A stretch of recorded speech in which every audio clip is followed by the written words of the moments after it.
Ladies and gentlemen, tonight we are live, and it is time for our first ever edition of qualifying live commentary on the channel. And for tonight's stream, it is the running of the 2023 Daytona 500. We have 6 open drivers trying to qualify themselves in for 4 spots over the next just over 24 hours. 2 of those drivers will lock themselves in today, and we'll also be able to find out exactly who the drivers will be that will start on the front row for Sunday's 65th running of the Daytona 500 as well. Appreciate you guys tuning in here today. Hit that like button, subscribe for more daily NASCAR content as we get into today's live commentary coverage. Over the next hour and a half to 2 hours, we are going to be seeing 42 cars hit the track. We have the top 10 that will qualify themselves into a second session. The top 10 from round 1 will re-qualify to set the top 10 times through qualifying for tonight's qualifying session at Daytona. Each driver gets 1 lap. There has been no practice time for any drivers coming into tonight's action, so this is the first time we're going to see any cars on track for Speed Weeks, and it is coming your way here shortly. James Moore, Patty Rundy Creation, Santiago Kid, Mark DeMars, Derek Booth, Dale Campbell, and others, welcome into the stream, everybody. This is going to be a fun one. This is the kickstart of our Speed Weeks. We'll be doing live commentary all week long. Starting obviously tonight, we'll have the live commentary, the dual races tomorrow night on the channel, the Truck Series race on Friday night, the ARCA and Xfinity races on Saturday, and of course the Daytona 500 on Sunday. If you're wondering where the actual coverage of the race is, or I should say the racing today, with qualifying and then the races over the course of the weekend, Fox Sports 1 is currently airing qualifying tonight. They're also airing the duels tomorrow, the truck race Friday, the Xfinity race Saturday, as well as ARCA on Saturday. And then the NASCAR Cup Series, the Daytona 500, will be on Sunday, of course. That will be on the big Fox network. So yeah, this is going to be interesting. I have like 3 pages of notes that I'm going to be going through that I put together over the last couple hours, getting you started for today. Jamie Little standing with Jimmy Johnson. We got our first interview of the night. Back here. This is cool. I wasn't sure what to expect tonight walking out, and I see so many friends reminiscing on old stories. You know, it's been a very fun day. There is, a lot of anxiety about what's ahead here. With the lack of practice and a brand new team and a brand new car and all that's going on, I'm certainly stressed about this next experience, but it's been a very nice welcome today. So, Jimmy, you'd have to go back to your rookie year, 2002, when you were last really in this position. Are you having, moments of remembering what it was like to be under the gun and under this pressure?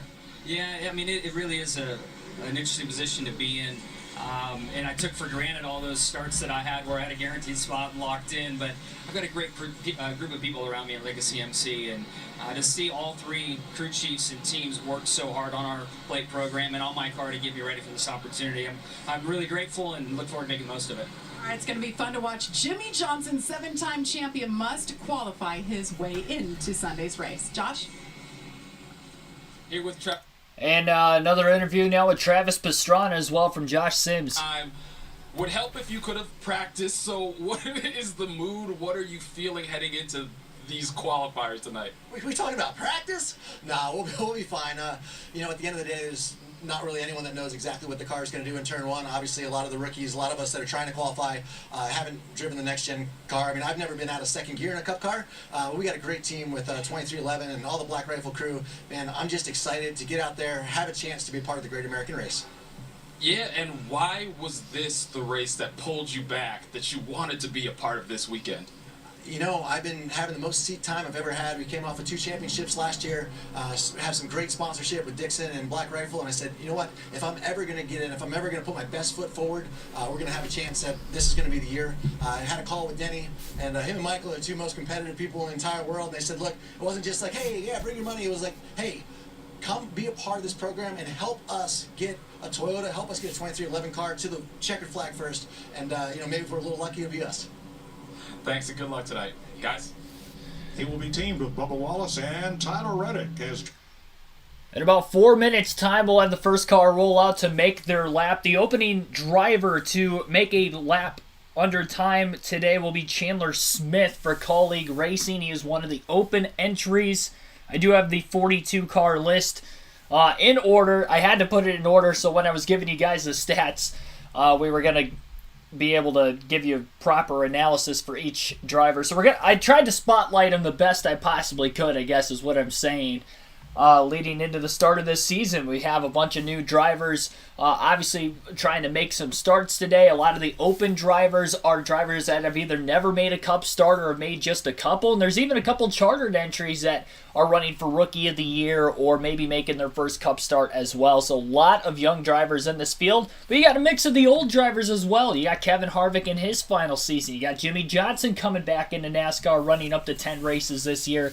This is one of them, obviously, this weekend, assuming he can qualify his way in either today or on Thursday.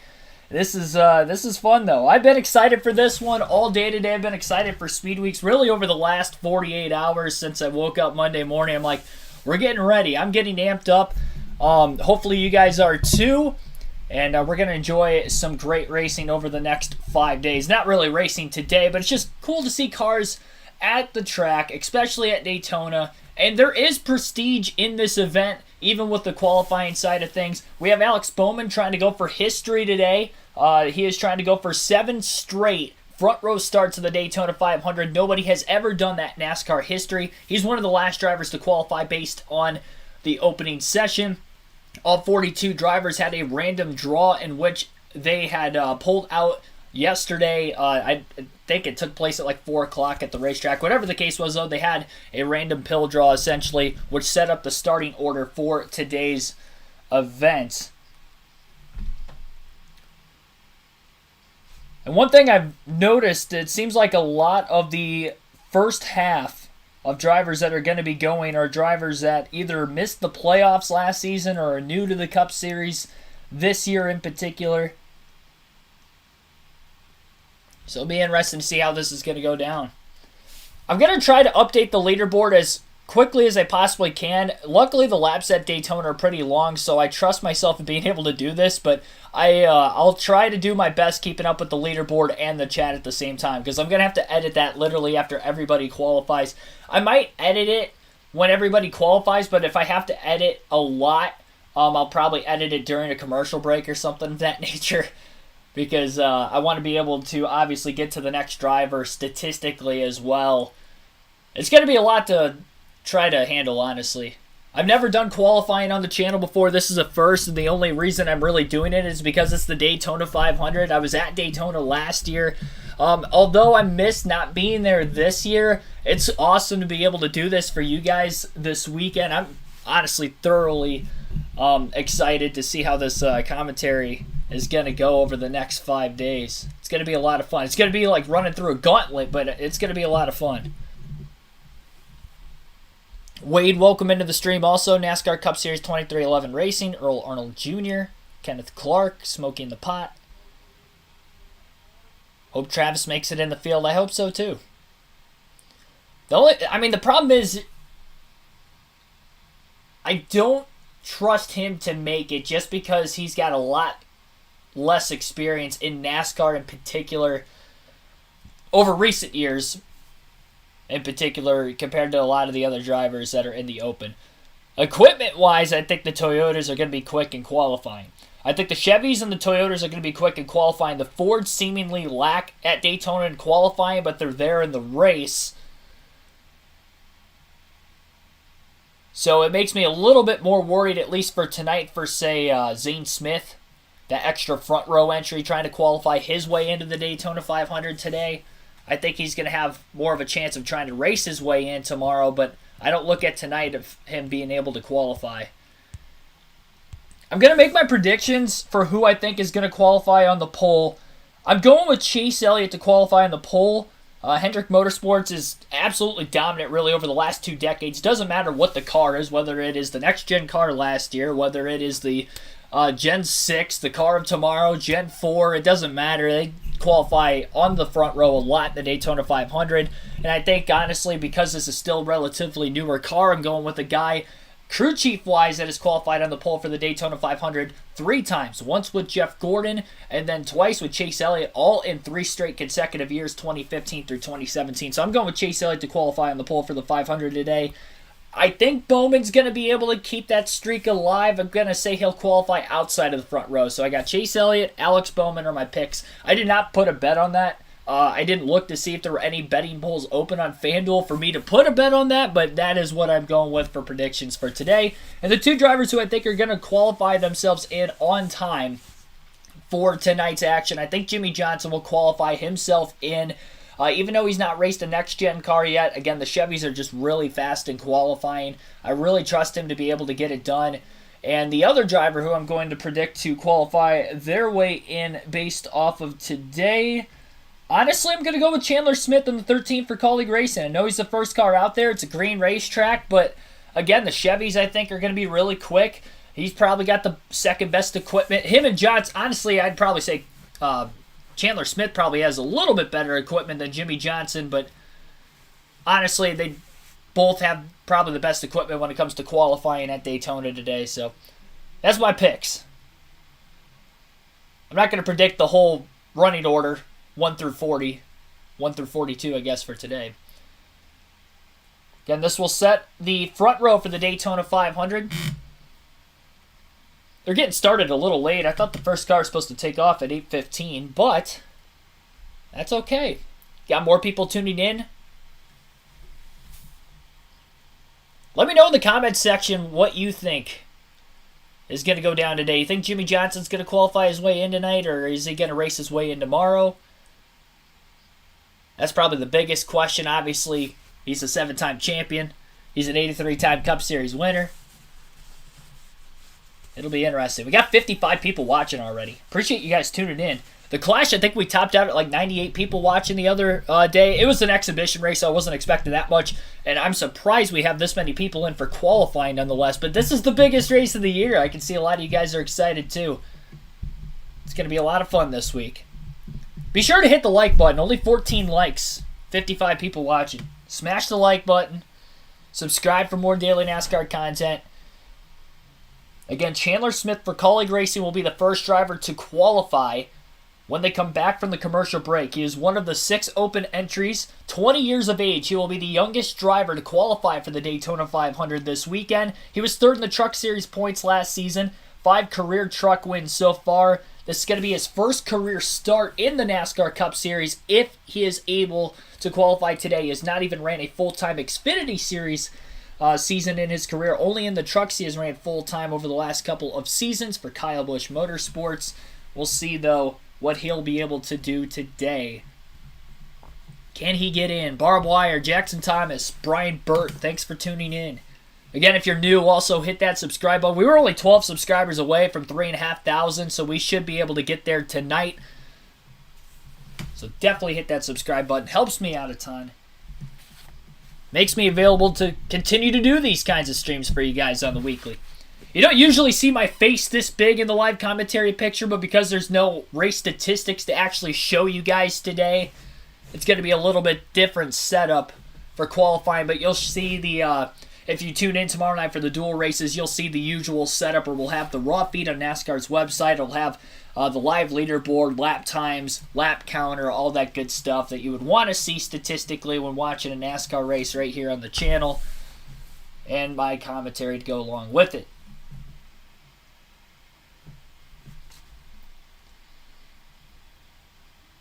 "69 degrees. Nice. Temperature-wise, track temp 77. 10-mile-an-hour winds. It's always windy in Daytona on the shoreline. David Niehoff, thanks for tuning in. Yep, 13 car of Chandler Smith is rolling out onto the racetrack. Again, he is the first of 6 open entries, the first of 42 cars to make a lap. The top 10 qualifiers will be able to advance into the next round. And Chandler Smith is slowing way up right now. And I wonder if he may have potentially missed a shift and he's trying to regather himself. Whatever the case is, an interesting strategy here for Smith, rolling around very slow into turns 1 and 2 on his warm-up lap. And he's got a mechanical issue. Sounds like he's talking about the engine cutting in and out. That is not good for open entry Chandler Smith. Again, these cars, if anybody was watching the pre-race or the pre-qualifying race day, NASCAR race day on Fox Sports 1. There were cars firing their engines up just to make sure that they were going to be able to fire off on time because, again, these cars have not even seen any practice time.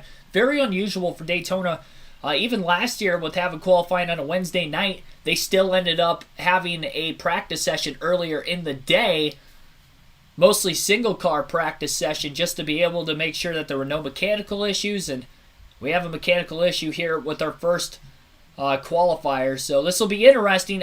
I don't know if he's going to be able to go to the back of the line. I don't know what the rules are here. I'm trying to listen to the actual commentary of the Fox booth in my ear. While that's going on, here's Bubba Wallace with Jamie Little. This moment like going to crawl in your car and get her up to speed and qualify with no practice. Yeah, I get it. But I don't. It's their first race to start the season, and we don't look like professionals, which we're supposed to look like. So I think practice would have been key. Obviously, for moments like this, looks like he got it going. So practice would have been nice just to knock the cobwebs off if there is any, but you never know. So just unfortunate for them. So hopefully all our I's are dotted and T's are crossed and get this McDonald's camera to the Colt. Well, nerves, got to go for it. No nerves, we're good. Well, let's add a little context to this. Coming out of COVID, NASCAR.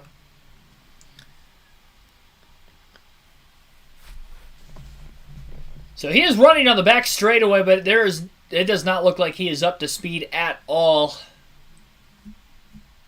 I'd have to imagine that he'll end up bringing the car back to pit road this time.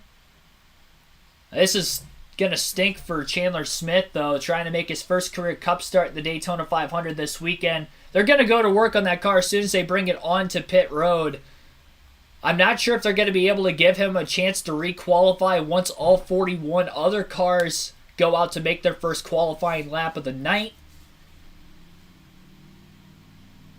But looking more than likely like Chandler Smith is going to have to race his way into the Daytona 500 tomorrow night in the duels. Tough break, and honestly, for it to happen to an open entry, that's an even tougher break. And the chances of Chandler Smith making the Daytona 500 this weekend are not looking very high. Remember, this is a new team. Colleague Racing usually only runs 2 entries in the NASCAR Cup Series, but they're running a 3rd entry this weekend for the Daytona 500 specifically. They have 2 charter teams that will run the full season. Here's Ryan Blaney. Kind of quick, and you see some issues out there already. Yeah, it's unfortunate.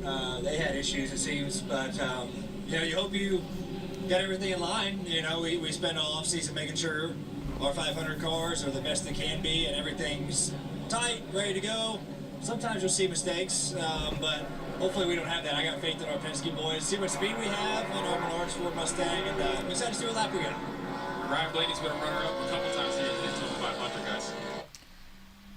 Here's Ricky Stenhouse Jr. He's now going to be the next driver to try to take his attempt. Age 35. He is the 2020 Daytona 500 pole winner. 2 career NASCAR Cup Series wins. One of them at Daytona in the summer of 2017. That was his second career win. Both of his wins came that season. Last season, Stenhouse finished 26th in points. Only had 1 top 5 finish. Had 5 top 10s and led 77 laps. I'm just going to put him number 1 on the leaderboard right now because we know he is going to at least be able to complete a lap. So Ricky Stenhouse Jr. will have the top time. Coming back to the start-finish line, this will start his actual timed lap. And as soon as he crosses the start-finish line, the next driver is already going to be out on their warm-up lap.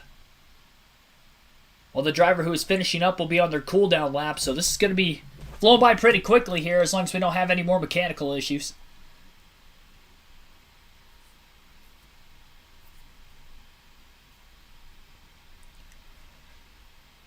Down on the bottom lane, obviously, it's pretty simple for qualifying from a driver's perspective. Keep the car hugged down to the double yellow line as close to it as possible without touching it, especially in the middle of the corners. Full throttle, don't lift. Restricted speeds, obviously, at these super speedway racetracks allow for that to be the case. It's all about engine power today. Stenhouse on the top, obviously being the first driver to complete a lap in qualifying. Again, if you're just tuning in, the 13 car, Chandler Smith had a mechanical issue. Stenhouse ran at 50.58. Brad Keselowski is going to be the next driver to make a time. 2012 Series champ. Tracking to beat Stenhouse already going into turns 1 and 2 on his lap. Craig Franklin, thanks for tuning in.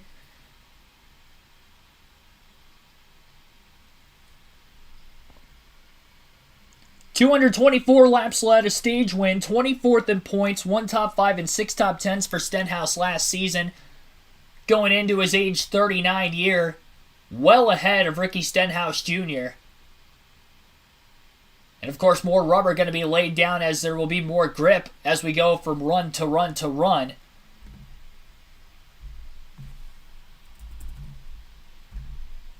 So Brad Keselowski will top Ricky Stenhouse Jr. at the start-finish line with ease. A 50.098, almost 5/100ths of a second quicker. Actually, 5/10ths of a second quicker than Stenhouse.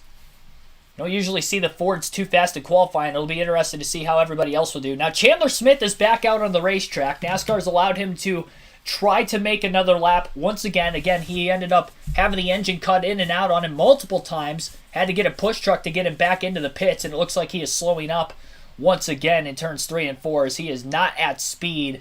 So, problems for the 13 of Chandler Smith, who is trying to make his first Daytona 500 start this weekend, first career NASCAR Cup start, but he just does not look at speed. He's going to get to the start-finish line trying to complete a lap anyway in case there may be other issues with other open drivers today. It's not impossible. But he definitely looks to be well off the pace.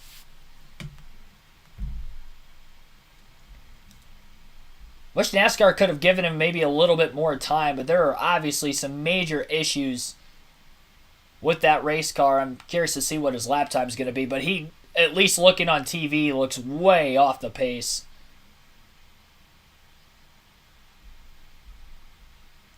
Russell Chell, thanks for tuning in. Jimmy Cancer, thanks for tuning in. Just a couple cars in. Brad Keselowski, top of the charts. We got the leaderboard on the right side of the screen for you guys. Ryan Preece will be the next driver to make a lap. His first season was Stewart-Haas Racing in the 41 car. Drove full-time in the NASCAR Cup Series for 3 seasons at JTG Doherty Racing, before taking last season off to run part-time in the Xfinity and the Truck Series. Has 2 top 10s and 3 career Daytona 500 starts.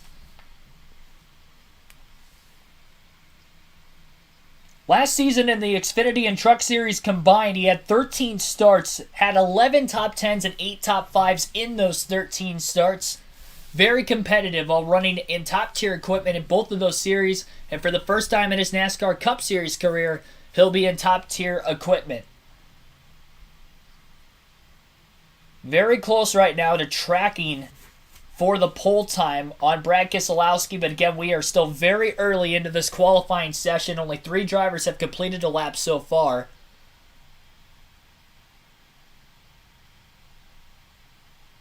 Philip Moore, welcome back as well. Smith's lap, by the way, was a 51.42. Almost a full second off the pace from Ricky Stenhouse Jr. Ryan Preece will top the charts now. He'll be the first driver to break into, no, not quite in the 49s, a 50.04. By 5/100ths of a second, he will take the top time away from Brad Keselowski.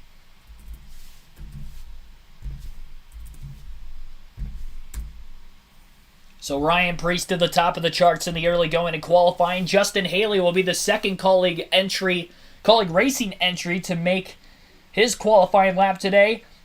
At the young age of 23, he finished 22nd in points last season, his first full-time season in the NASCAR Cup Series. 1 top 5, 3 top 5s, 4 top 10 finishes, and 44 career laps led. He does have a win in the NASCAR Cup Series at Daytona in the summer of 2019. and 2 Xfinity wins at Daytona under his belt as well. Here's Kevin Harvick with Jamie Little, meanwhile, while Haley's making his lap. I think we put so much time and effort in trying to plan everything appropriately and lay everything out and lay it all out for everybody else to try to have a good plan going into the thing so that we can concentrate on the competition side of things. So hopefully our Busch Light Ford Mustang runs fast and we can have a good week. All right, he won the Daytona 500 in 07, but he's never won a pole, Mike. No poles for Daytona 500 champion Kevin Harvick. He won that race in 2007. A 50.35 for Justin Haley. He'll time in third, in between Brad Keselowski and Ricky Stenhouse Jr. Harrison Burton will be the next driver to make a lap in his rookie season in the NASCAR Cup Series last year.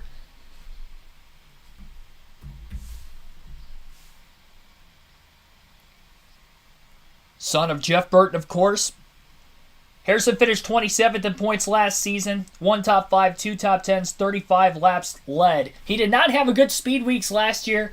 Definitely looking to get off to a better start in speed weeks this season. He flipped in the Daytona 500. He crashed on the last lap of the dual race after running in the top 5 for the majority of that race. So although he had a fast car, was unable to get very many laps under his belt last year in the 500 and throughout the course of the week. Pacing pretty well right now to beat Ryan Preece as he enters into the Tri-Oval.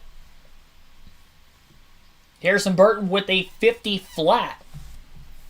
0.04 of a second quicker than Ryan Preece. Harrison Burton to the top of the charts.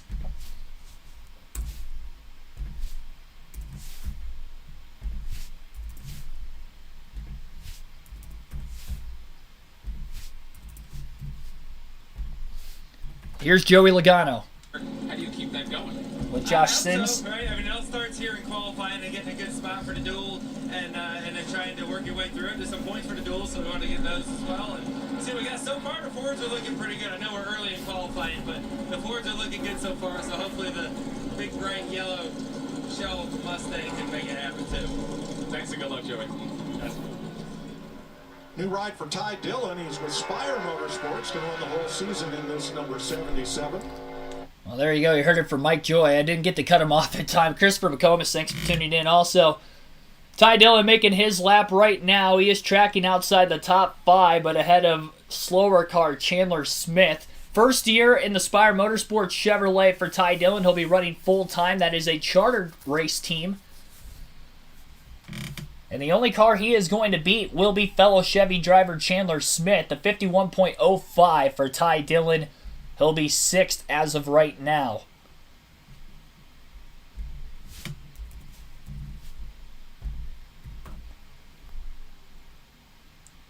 AJ Allmendinger in the number 16 for Colleague Racing will be the next driver to make a lap.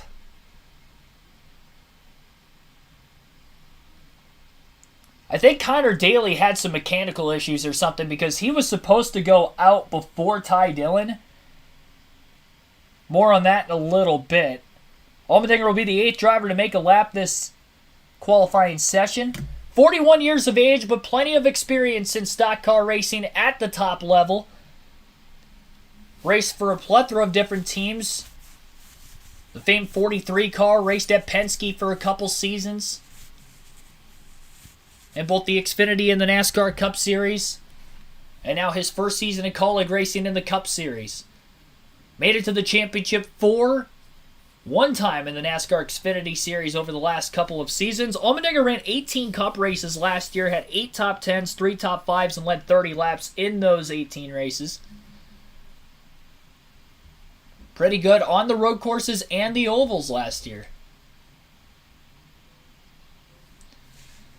Allmendinger times in 4th fastest, just ahead of his teammate Justin Haley. So all 3 Colleague cars have already gone.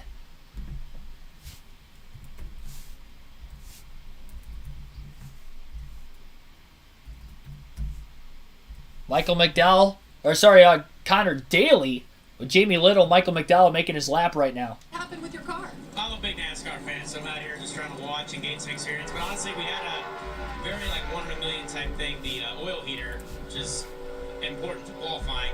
basically shorted out and made the oil line explode. So we apparently didn't have another one of those, and a lot of other teams, their spares are on their backup cars. So it was tough. Everyone tried to push really hard, like the ECR engine department. I appreciate those guys working on it.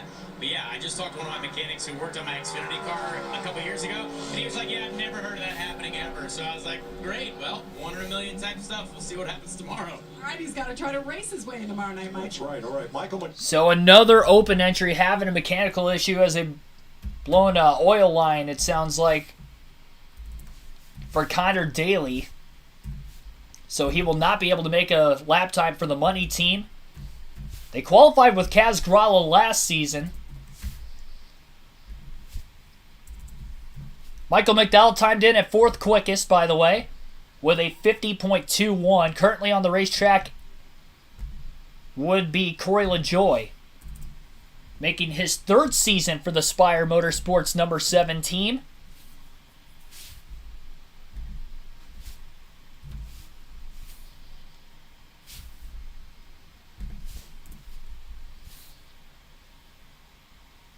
Only 1 top 10 and 1 top 5 last year for Corey LaJoie.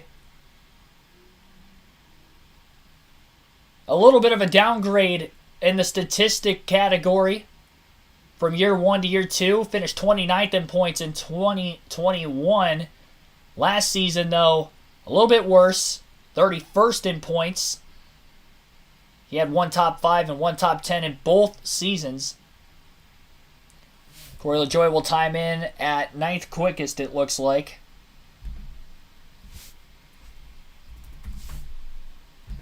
So cut to a commercial break right now, as we have had 11 drivers, well, 10 of which actually qualify, but again, the money team, the number 50 car of Connor Daly, coming from IndyCar to make a NASCAR Cup Series start. He made 1 start at the Charlotte Roval last season. This will be his first attempt to try to run the Daytona 500, but he's going to have to race his way in through the duels tomorrow, unable to make a qualifying lap. And then Chandler Smith, who was the first driver to try to make a qualifying lap, also had a mechanical issue. Now, he ended up actually getting a timed lap in, so as of right now, he is the 2nd highest running of the open entries. Or actually, the top open entry runner, considering the fact that the other one didn't even make a lap. We still have 4 more open entries to go, and they will all be in the next, looks like, 7 runs. 7 or 8 runs. It's probably on the other side of the commercial break. We'll see all of them go. Kevin Zug, thanks for tuning in. Got 55 people watching. We had upwards of 80 people watching just a little bit ago. Be sure to hit the like button, subscribe for more daily NASCAR content if you haven't already. Hit the subscribe button. 33 likes on the stream so far. Let's try to get that to 100 before the end of the night. You see the top 10 on our current qualifying grid. Harrison Burton is the fastest of 11. Still have 31 more to go. And a second session for those who qualify in the top 10 through session 1.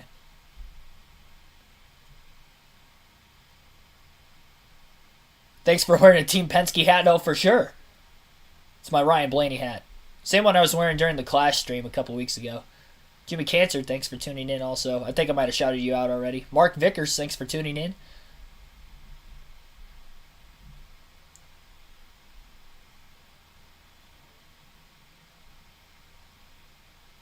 Atlanta, I think you were thinking of.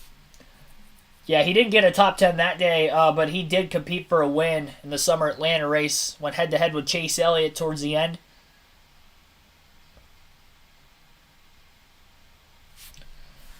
So again, the top 2 open entries based off of qualifying tonight will lock themselves into the Daytona 500.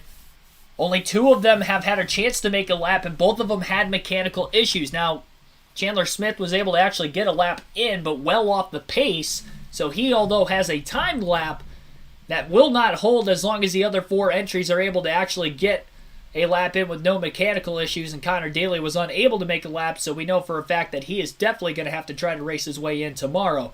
Riley Herbst running the Sunny D, number 15 car for Rick Ware Racing. He'll attempt to make his first career NASCAR Cup Series start. And actually, he will make his first NASCAR Cup start, as this is a chartered entry for Rick Ware Racing this weekend. 23 years of age, last year in the Xfinity Series was his best of 3 full-time Xfinity Series seasons. Finished 10th in points. Only 12 laps led, but he had 20 top 10s, 8 top 5 finishes.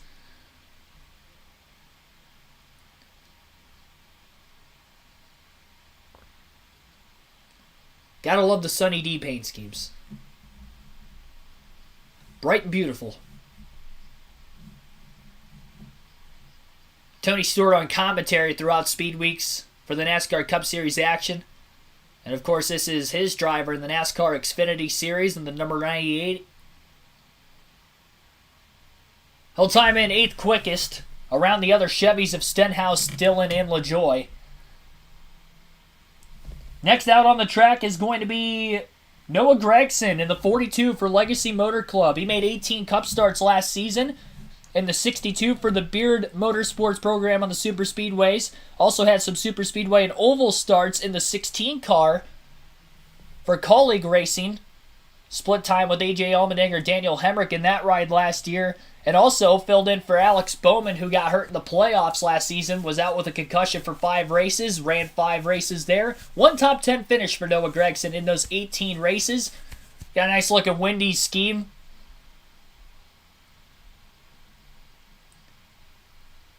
Tracking ahead of Corey LaJoie, who is currently 10th quickest.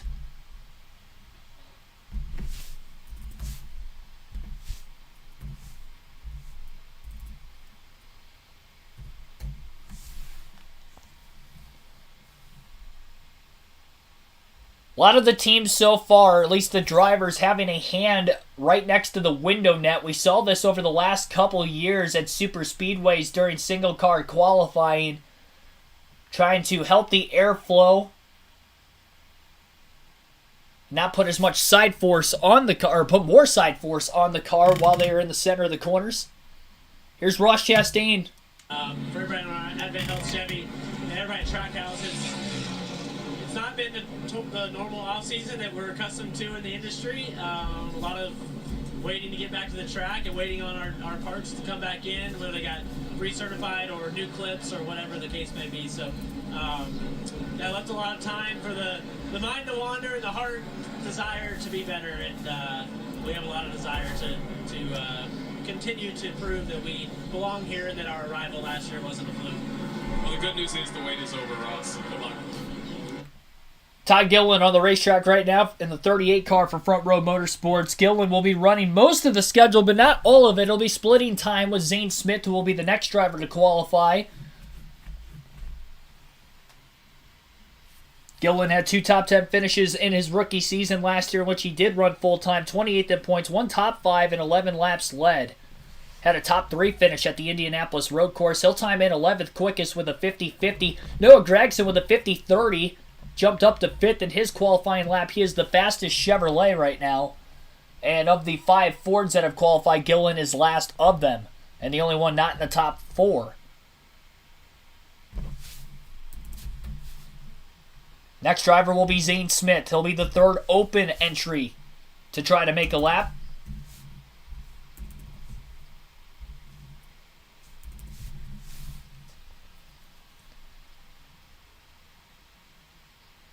I messed up the running order.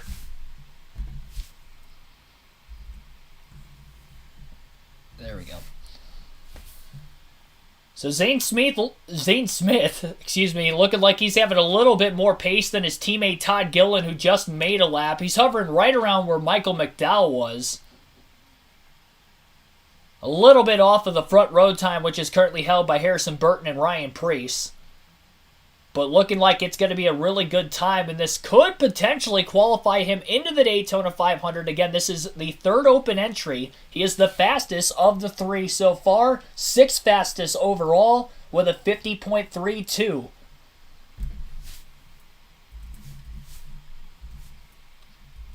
Defending Truck Series champion is Zane Smith. Whoa. Laptop is yelling at me in my ear.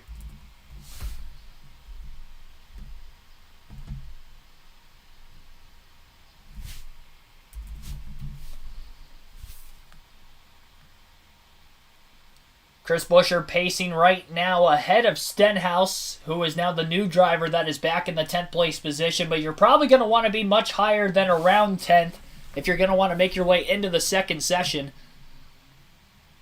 Buescher not looking as fast as most of the other Fords, though. Or maybe he is. He's actually picking up quite a bit of time in turns 3 and 4. Buescher won a dual race at Daytona a year ago, got his first career win at Bristol, 3 top 5s, 10 top 10s, and 194 laps led, finished 21st in points. It was the first season for RFK, the rebrand of Roush Fenway Racing. Brad Keselowski went over as part-time owner. And here's 7-time Jimmy Johnson, back in a NASCAR Cup car for Legacy Motor Club, part owner of his own team in the 84 car. Going to try to qualify his way into the Daytona 500 today. Needs to be top 2 of the open entries. He's the 4th entry car to try to make a lap. And he is pretty dead even right now with the 36 of Zane Smith, who is currently 7th fastest. Right on the bubble right now, and it's looking like it's going to come down to the wire of who may be quicker.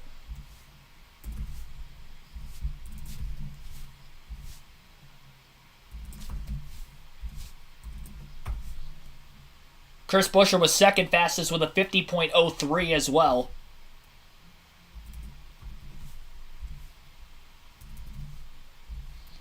Johnson is going to be quicker than Zane Smith,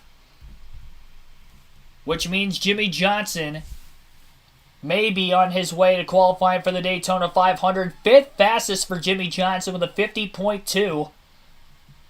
3 spots higher than Zane Smith. Smith now on the bubble.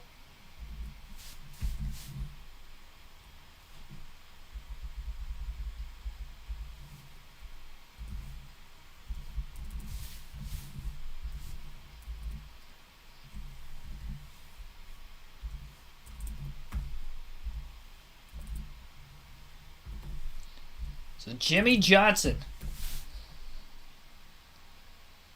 going to be 5th fastest as of right now. He may have a chance to qualify himself into the top 10 and have another go at the pole. Right now, just worried about trying to make the show. Travis Pastrana is the next car on the racetrack. Haven't seen him run a Cup Series race ever, but he does have a full season of Xfinity Series competition under his belt. 10 years ago, in fact, back in 2013, had 4 career top 10 finishes. Age of 39, trying to make his first Cup and Daytona 500 start for 23XI Racing in a 3rd entry in the number 67 car. He is going to be faster than Zane Smith. That will bump Zane Smith out of being able to make the Daytona 500 based off of qualifying time, and that will now lock Jimmy Johnson into the Daytona 500. A 50.21, 100th of a second Johnson over Pastrana. Jimmy Johnson has qualified for the Daytona 500. Just one more entry car to go, open entry to go, and that is the driver on the track right now, Austin Hill, and the number 62 for Beard Motorsports. Johnson is locked into the Daytona 500 on speed. And now it is a battle between Travis Pastrana, who had just qualified with a 50.21, and the 62 of Austin Hill. Hill has 2 career wins at Daytona, 1 in the Truck Series, 1 in the Xfinity Series. Also won a Truck Series championship back in 2019.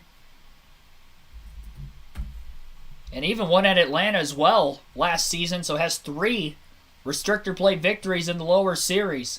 Fell off quite a bit onto the front stretch from the exit of turn 4. He is not going to be able to qualify his way into the Daytona 500. He'll be 12th fastest. And that means that Travis Pastrana on qualifying time will lock his way into the Daytona 500 as well. So Jimmy Johnson and Travis Pastrana will be the 2 open entries to qualify themselves into the Daytona 500 today. 2 more will have to race their way in tomorrow. Those 4 drivers will be Zane Smith, Austin Hill, Connor Daly, and Chandler Smith. BJ McLeod for Live Fast Motorsports cell phone race team will now make his qualifying lap. Trying to at least get into the top 10 for right now. He's not tracking well enough to be able to do so. AJ Allmendinger is currently in the 10th place position. 39 years of age as BJ McLeod has two career top 10s at Daytona, and in fact it came in the summer races both last season and the season before in 2021. So when we get to the summer race, he's going to try to go for 3 straight top 10 finishes in that race. Ran 29 races last year under the Cup Series season, all but the road courses and Dirt Bristol. 15th fastest is McLeod with a 50.61. Pastrana timed in by 11 hundredths of a second over Zane Smith. Jimmy Johnson by 12 hundredths of a second. That is the difference in them making the Daytona 500 tonight versus having to race their way in tomorrow. Bubba Wallace will now make his first qualifying lap of the night, trying to get inside the top 10. He was able to do so last year, having the McDonald's paint scheme on the race car this weekend. 2 career runner-up finishes in the Daytona 500 and 3 career runner-up finishes total at Daytona if you include the summer race back in 2021 as well. His runner-ups were in 2018 and 2022 in the Daytona 500. He is going to well be inside the top 10 on AJ Allmendinger here. We'll see exactly what the lap time will be for Bubba Wallace here shortly. Probably going to be right around Pastrana if I had to guess, which is his teammate. Actually, well above that. Second fastest for Bubba Wallace. Almost an identical time to what Harrison Burton ran. Identical at least to the 100th of a second. A 49.997 for Bubba Wallace. He is now second fastest. That's going to be a good time to at least get himself into the top 10 to re-qualify and a chance at the pole in round number 2. Drops Jimmy Johnson down to 6th. Cody Ware is now currently on the racetrack. Age 27. 4th season in the NASCAR Cup Series for Ware. Also had a top 10 in that summer Daytona race last year, just like BJ McLeod. Finished 6th.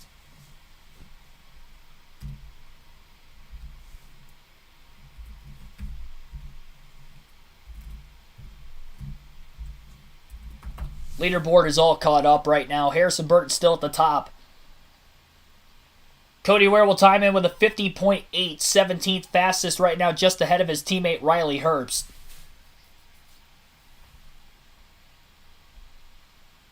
So again, if you're just tuning in for the first time, all 6 open entries have qualified, and 2 drivers have locked themselves into the Daytona 500 that weren't already locked in because of not racing with the charter this weekend. That would be Jimmy Johnson and Travis Pastrana. So again, Jimmy Johnson and Travis Pastrana have qualified their way into the Daytona 500 through time trials this evening. How about that? Yep, Pastrana made it. You are hearing this correct. That was bad grammar. You are hearing this correctly. That's what I meant to say. Jackson Thomas, welcome into the stream also. Sorry if I haven't shouted everybody out. Trying to keep track of everything at once. Very difficult. Trying to update the leaderboard. At least with the live leaderboard during the races, that's all electronic on NASCAR's website. I have to kind of update this myself as we go here. But the top 10 is organized as of right now. Again, the top 10 will advance to session 2 to have a chance to run for the front row in the Daytona 500.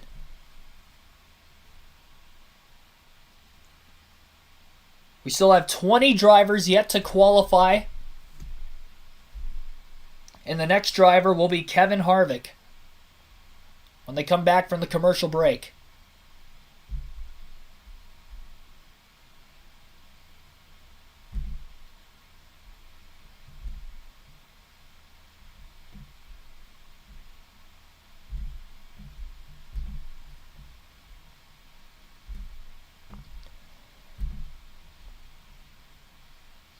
been here just watching it myself. I kind of figured. Cy Z, also welcome into the stream. RBLX Viper demo team, welcome in. Seth Thomas, welcome.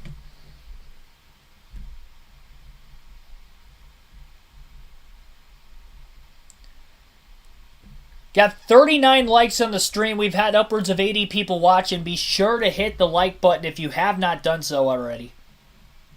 We're at a 50% like ratio to viewers watching, so definitely hit that like button. Helps these streams out a ton. Subscribe for more daily NASCAR content. We'll be covering Speed Weeks for the rest of tonight, obviously through qualifying for the Daytona 500. Dual races tomorrow. Our live stream starts at 7 p.m. Eastern Standard Time.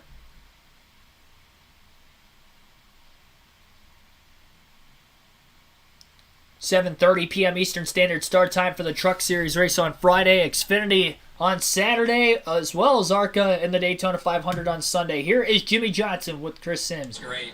Just a massive thank you to everyone at Legacy Motor Club. The 42 car, 43 car, everyone inside the building. It's been a lot of work to get 3 cars here, especially how late this opportunity came along for me. So massive thank you to everyone there. Carvana for following me from IndyCar over to NASCAR. That was stressful. It was hard to tell inside the car if it was a good lap or not.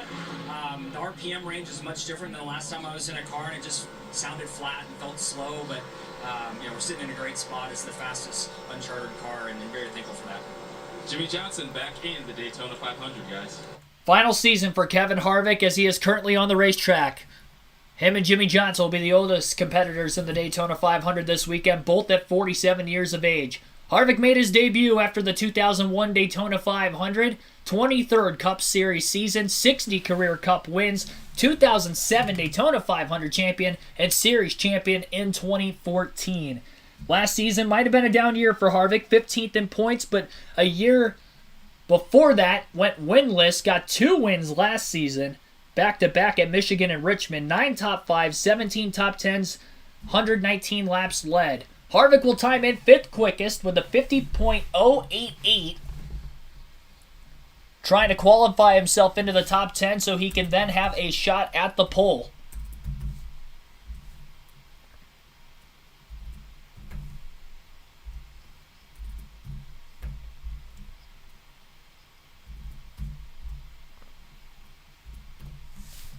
Chase Elliott is now on the racetrack.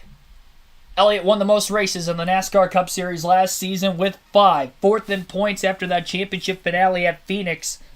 12 top 5s, 20 top 10s, 857 laps led, 6 stage wins for Elliott a season ago. He is a 2-time pole winner of the Daytona 500, 2016-2017, and finished runner-up in the Daytona 500 in the race in 2021.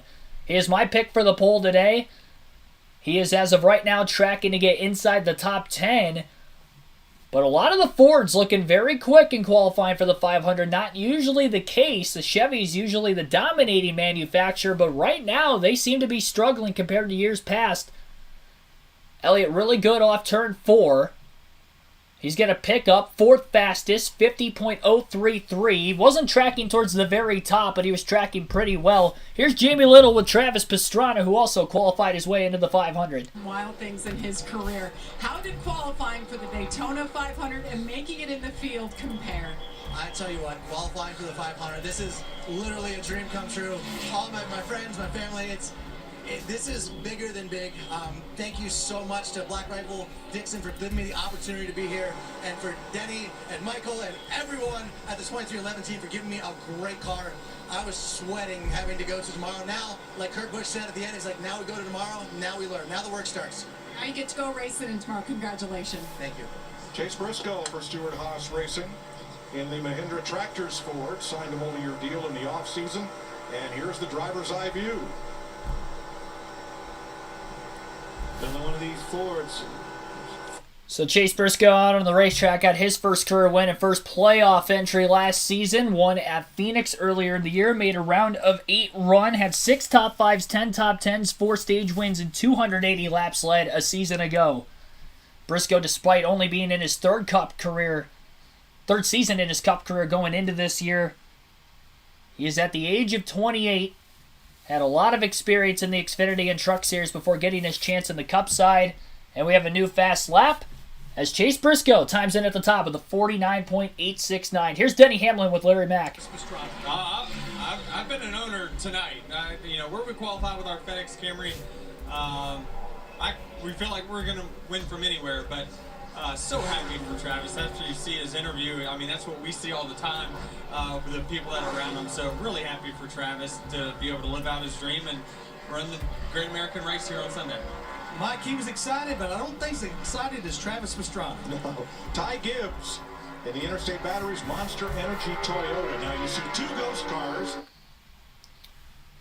So again, Briscoe now the new driver at the top of the charts. Pastrana dumped outside the top 10. Ty Gibbs making a lap now in the 54 car for Joe Gibbs Racing. He'll be making his rookie season this year. This is his first attempt at the Daytona 500. He ran nearly half the schedule last year. 15 starts, 1 top 10. And coming off an Xfinity Series championship a season ago as well. Gibbs will time in 9th quickest. That will bump Michael McDowell outside the top 10, and now Johnson's on the bubble.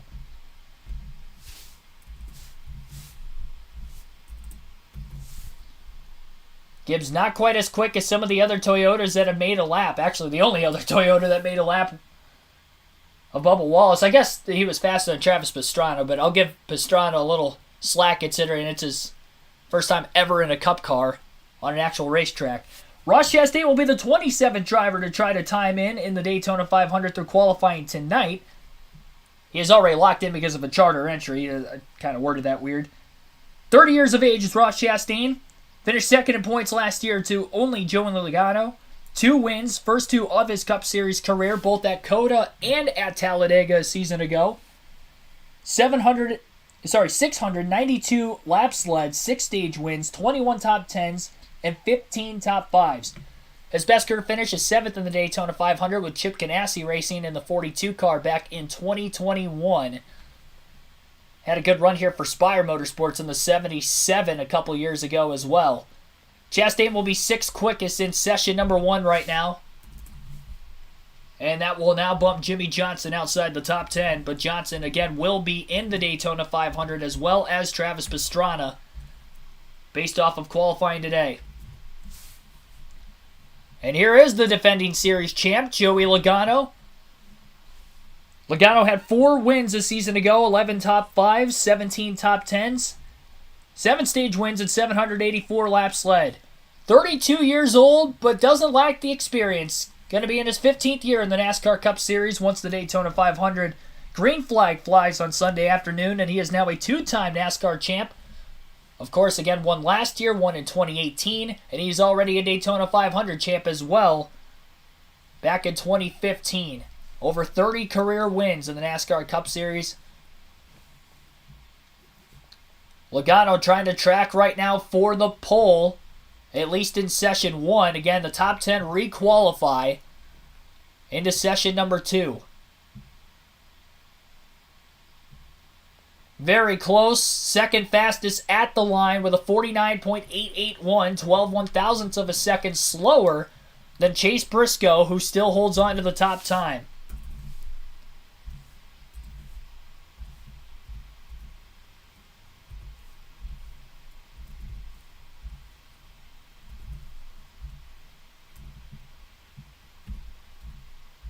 So it seemed like off of turn 4 is where Logano lacked a little bit compared to the 14 of Briscoe, who still has the top time.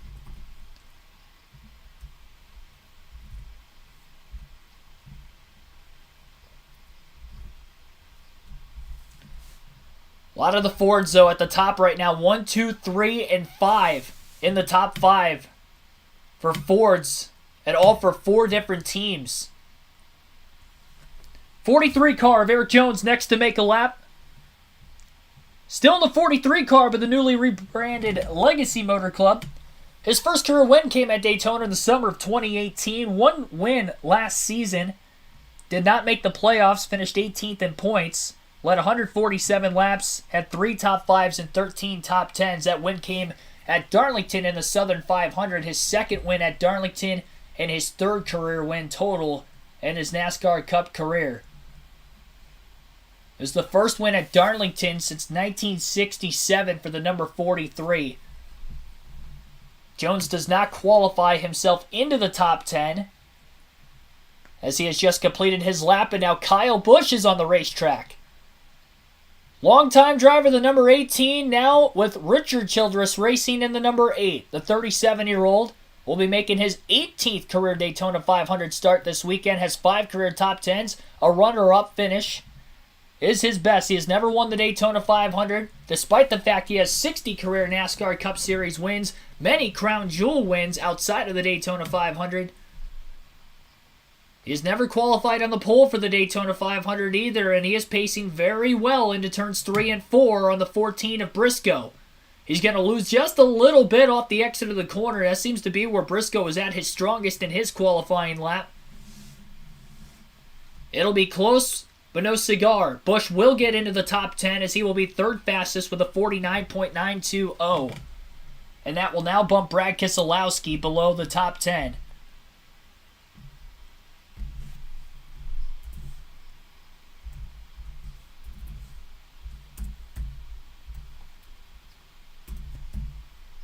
Kyle Larson, the defending pole sitter of the Daytona 500, is now on the racetrack. A downgrade from his 2021 10-win season, where he ended up only having 3 wins last year, was booted in the round of 12 of the playoffs.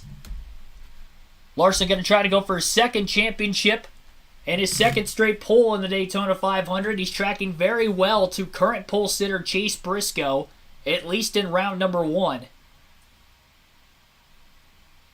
But if you have a lap time pretty close to that, that's almost going to secure your spot into the second session. Kyle Larson, with those 3 wins, finished 7th in points, had 13 top 5s, 19 top 10s, 635 laps led, and 6 stage wins on the year. It might have been a down season for Larson, but it was not a down season by any means, and he's kicking off this season with a bang as he is second fastest by 1/1000th of a second. Chase Briscoe continues to stay at the top of the charts. And with Larson moving into the top 10 up to P2, that knocks Kevin Harvick below 10th. So Kevin Harvick will not be able to go for the pole tonight.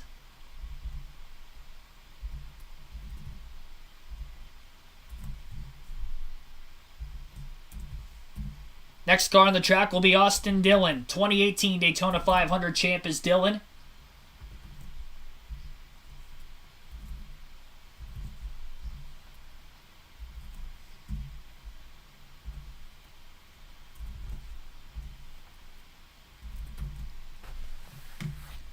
Dillon is not pacing very well right now to at least get towards the 10th place car of Ryan Preece.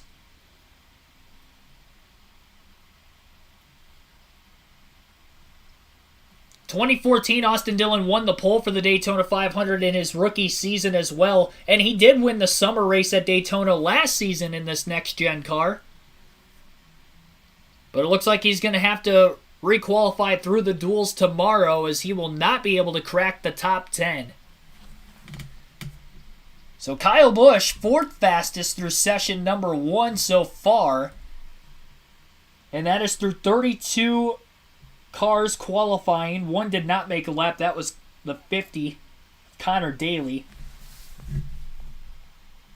We have 10 more cars still to make their first lap. Kevin Zug, hopefully I said your name correctly. Ashton G, Dark Crypto, Chris Hendricks 3, thanks for tuning in. No Torres, Dean Jallo, Carla M, Tasha, thanks for tuning in. I think I got everybody. I'm not able to look at the chat while qualifying's going on, unfortunately, but when they go to commercial breaks, I'm able to try to catch back up with you guys. It is a slim margin. 1/1000th of a second right now is the difference between P1 and P2. But again, the top 10 will have to requalify.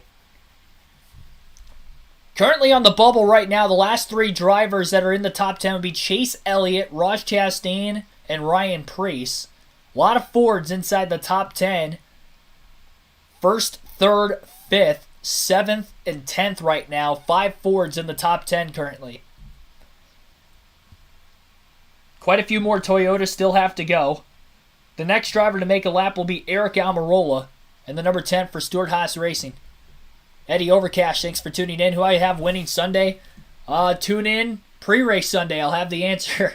I might have the answer after the dual races tomorrow, but we haven't seen every car qualify yet today, and haven't seen them actually run a practice session or race. So I have no clue. I usually don't like to make my predictions until well after the fact. After we see the cars on the racetrack, see how they look speed-wise. Base that off of prior success or lack thereof at a specific racetrack, and I usually give my race predictions then. Because if I give my race prediction now, I know it's going to change. More likely than not, it's going to end up changing. Now, my prediction for who I thought was going to qualify in the pole tonight was Chase Elliott. He still has a shot at it, being 8th quickest. But with 10 more drivers still to go, the odds of him finishing in the top 10 through Session 1 will more than likely not happen. Honestly, I think everybody from Kyle Busch on up should be safe. From Harrison Burton on back, knowing we still have a few Fords. The Fords have been quick, and a few Toyotas, and the Toyotas have been quick tonight. I don't know. And we still have 2 more Hendrick cars yet. Here's Chase Briscoe with Jamie Little as Fox is back from the commercial break. Chase Briscoe, and I'm curious, Ryan Preece was your teammate. He went out before all of you guys. What was the information he relayed to you to help you be top of the board? Yeah, the biggest thing I was asking him just what RPM he left pit road at. You know, getting the launch is really the biggest thing I feel like for qualifying. You know, the faster you get up to speed, the more speed you're going to have at the start-finish line. So, yeah, I asked him what RPM he left at. He told me he just did like he was doing a victory burnout. So I tried to do as close to that as I could, and it was good enough. So there's still a lot of really good race cars to go. But our Mahindra Tractors Ford is definitely fast. You know, it'd be really cool to be on the pole this race. You know, just such a testament to all these guys behind me, how much work, you know, they put into these race cars to come down here and sit on the pole. There's a lot of pride that goes into that. So, yeah, we got another round. We got to do it again, but hopefully it'll stick, and hopefully we can back it up. Thanks, Chase. 12th season for Eric Almirola. Tampa, Florida native. Hometown driver, got his first career Cup win back in 2014 in a rain-shortened summer race at the Daytona International Speedway. That was in the 43 car for the then Richard Petty Motorsports. Only 2 career top 10s in the Daytona 500 and 12 career starts. His best finish is 4th, but came close, led coming to the white flag in the Daytona 500 in 2018. Was unable to get the win, though, as he got turned in turn 3 out the front bumper of Austin Dillon's Chevrolet, and Dillon went on to win the race. Pretty close to his teammate Chase Briscoe, but not close enough to top him. 4th quickest for Eric Almirola. That'll move him inside the top 10. Again, if you're just tuning in, 2 drivers have already locked themselves into the Daytona 500 out of the open entries. Jimmy Johnson and Travis Pastrana will be in the Daytona 500. They were not in coming into the night. They were having to either race their way in tomorrow or qualify themselves in today off of time trials, and they were able to qualify themselves in today. So no pressure for Jimmy Johnson or Travis Pastrana tomorrow. His Legacy Motor Club and 2311 Racing will each have a 3rd entry. Ryan Preece knocked outside of the top 10 now. William Byron is on the racetrack in the number 24. He had 2 wins a season ago. Very early in the year, and then kind of fell off the face of the earth through the second 2/3 of the season. Byron is a 2-time pole winner of the Daytona 500. 2019 he was a pole winner. Had a dual race win in 2018. And a points-paying win in 2020 in the summer race. That was his first career win. Byron will move himself into the top 10 and bump Ross Chastain out. Byron will be 6th fastest with a 49.926. Chase Elliott will now be on the bubble.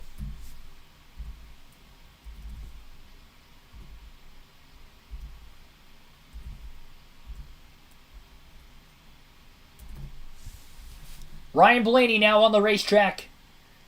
Hasn't won the Daytona 500, but he is a very accomplished super speedway racer in his young career. 3 career wins on super speedways, 1 at Daytona in the summer of 2021, 2 wins at Talladega, and has finished runner-up in the Daytona 500 twice in 2017 and 2020. Finished 4th a season ago, leading coming to the white flag before his teammate, rookie Austin Cindric, was able to steal the win through the tri-oval coming to the checker. 8 starts in the Daytona 500, 4 top 10s. total for Ryan Blaney, and he's led a whole bunch of laps, led the most laps back in 2018 despite not seeing the checkered flag in that race. He's going to knock Chase Elliott outside of the top 10 here, but he is not going to be able to be quick enough to knock off the 14 from the top of the charts. Briscoe will stay P1 through session 1, and Blaney will time in 7th quickest with a 49.965. Blaney went winless last season. He was the only winless driver to make the playoffs.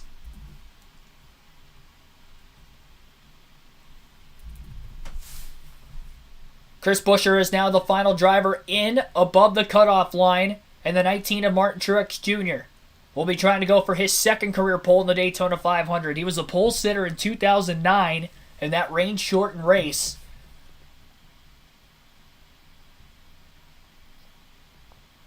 The difference between 1st and 10th right now is just over a 1/10 of a second. That's how tight it is at the top of the charts to try to get into session 2. Again, only the top 10 advance. After Truex, we have 6 more cars still to make a qualifying lap. Martin Truex Jr. is not pacing right now to be able to make it inside the top 10. Off of turn 4 into the tri-oval, he is going to be well outside the top 10. And Martin Truex Jr. will time in 17th fastest with a 50.182.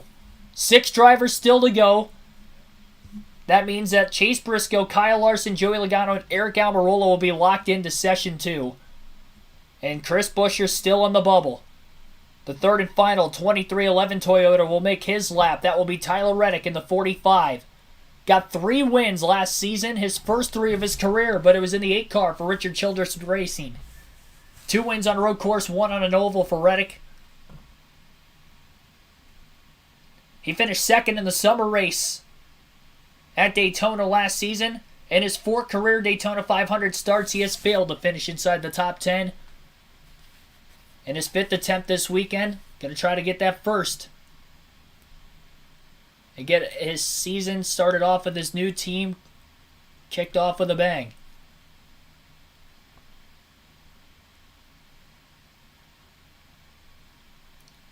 Reddick's teammate Bubba Wallace is still in the 9th place position as of right now. His other teammate for this weekend, Travis Pastrana, outside the top 20.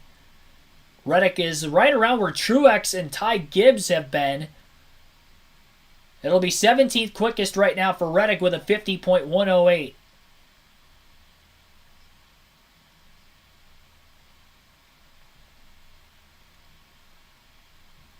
Five drivers to go now in session 1. Next up, Trackhouse Racing's Daniel Suarez. Got his first career win last season at Sonoma. Made his first playoff appearance. Made it to the round of 12. He has failed to finish inside the top 10 in the Daytona 500 in 5 career starts and failed to even make the race with Gaunt Brothers Racing back in 2020. That was a non-chartered entry that year, and he wrecked out in the duel in green flag pit stops. So you can pretty much say Speed Weeks has not gone Daniel Suarez's way his first 6 years of his Cup career, but in year 7, we will see if he can finally get a top 10 this weekend.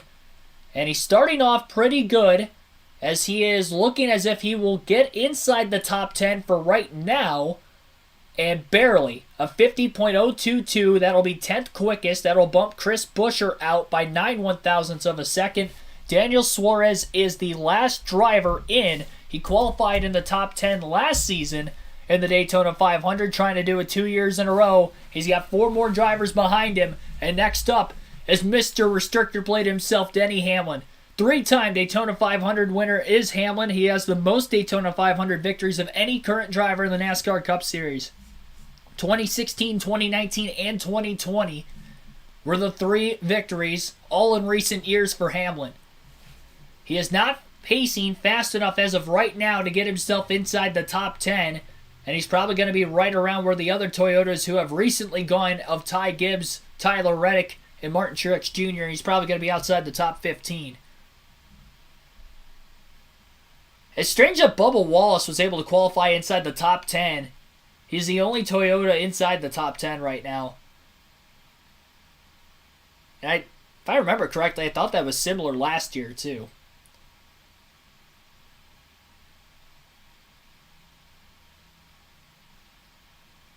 So Denny Hamlin doesn't even qualify inside the top 20. So Hamlin going to have to start pretty deep in his dual race tomorrow. Here is Alex Bowman trying to go for a record 7 straight front row starts in the Daytona 500.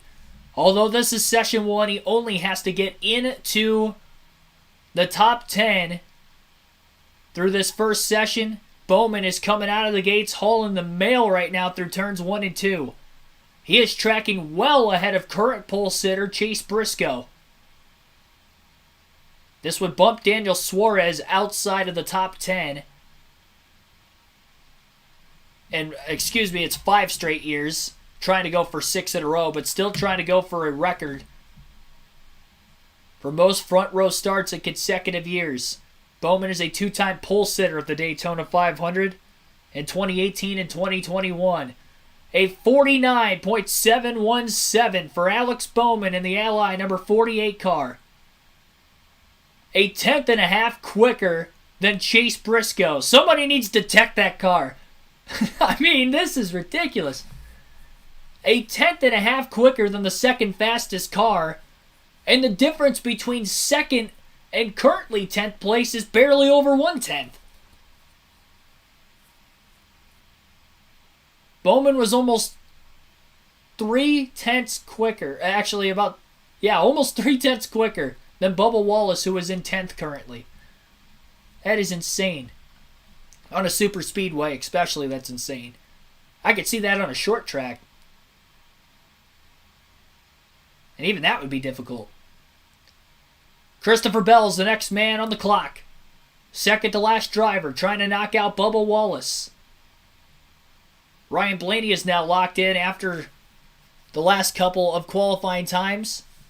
Bell made his first Championship 4 appearance in just his 3rd full-time season in the Cup Series and 2nd with Joe Gibbs Racing. Had a few walk-off wins in the playoffs, both in the round of 12 and round of 8 to get him to the Championship 4 with wins at the Roval and Martinsville. 3 wins last season total for Christopher Bell. Bell was unable to qualify himself into the top 10, and now it's down to former and defending Daytona 500 winner Austin Cindric. Cindric is the last driver to try to knock out Bubba Wallace from the top 10, and it is very close through turns 1 and 2 right now between Cindric and the car that is already qualified of Bubba Wallace.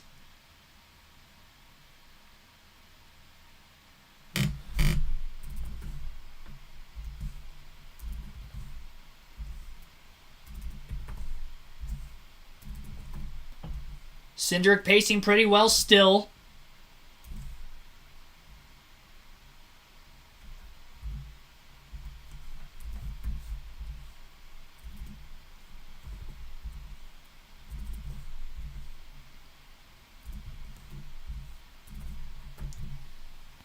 And Bubba Wallace will get bumped out by the last driver to have to make a lap time in Session 1. Austin Cindric will be 8th quickest with a 49.927. 8th quickest for Cindric.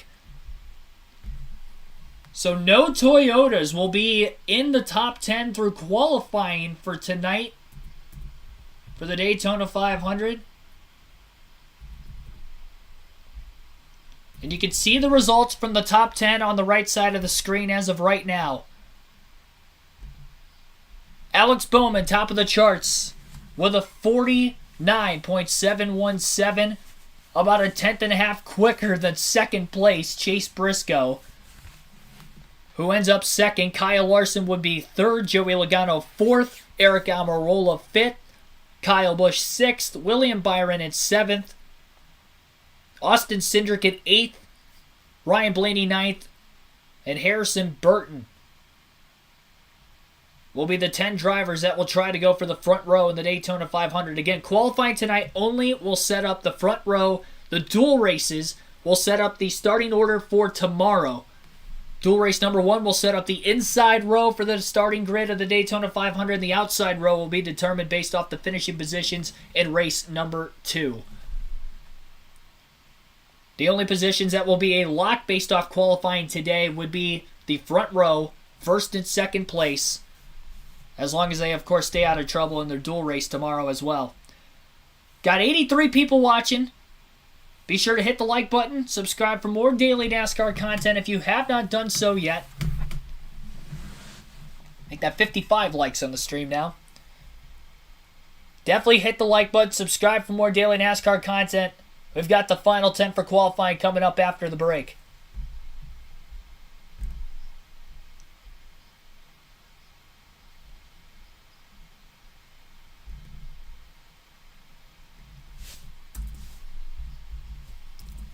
I'll get rid of the top 10 on the screen now, means that will be reset. Qualifying is done. If we have any more interviews you guys will get to listen into. Hopefully you guys have been able to hear the interviews. I don't think I've asked you guys if it was okay or not, but I have the volume up a little bit louder than usual, so I would imagine that the volume should be okay.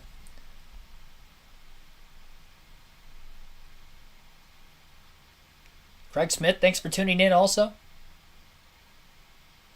Yeah, Jimmy was close to the top 10. I think he was like 14th or 15th. Actually, it might have been a little worse than that.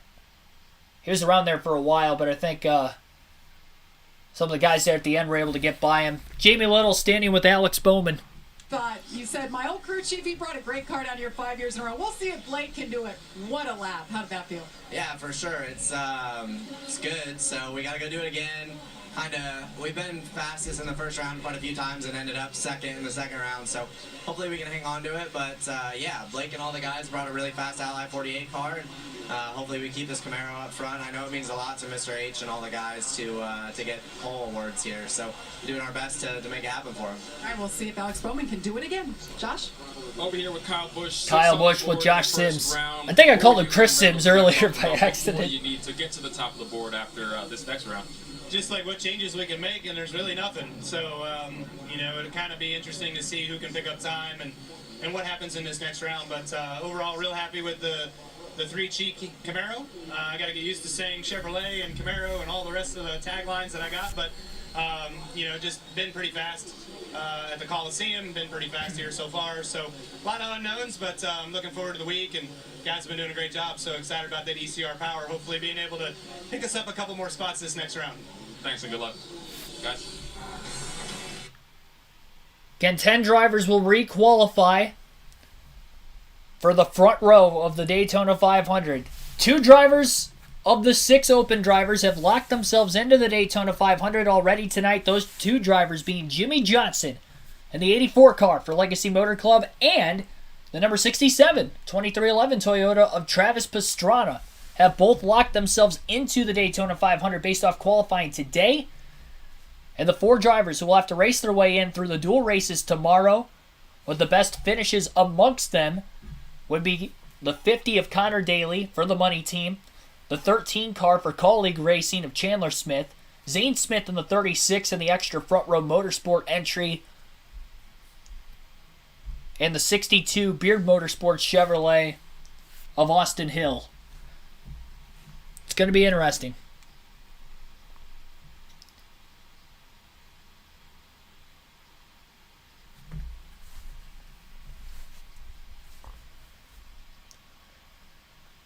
Yep, only the top 10 from round 1 will re-qualify for round 2, and I think they go in descending order of where they finished in the first round. So Harrison Burton, who was 10th, will be the first one up. I think Blaney was 9th, he'll be the next one up. I believe that is the order. So Alex Bowman, who was fastest in the first session, will be the last driver to go in session 2. And I think it's safe to say he's probably going to get the pole at this point. Unless he messes up leaving pit road, mistimes his shifts, he's going to get it. I mean, he was a 10th and a half quicker than second place.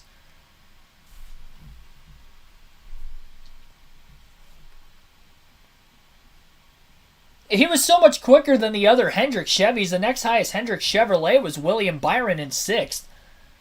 That's what doesn't make any sense. I think he's cheating. But if you don't get caught, that's just speculation. I mean, that's just a conspiracy theory out of me. I don't usually go for those. I'm doing it for the clicks.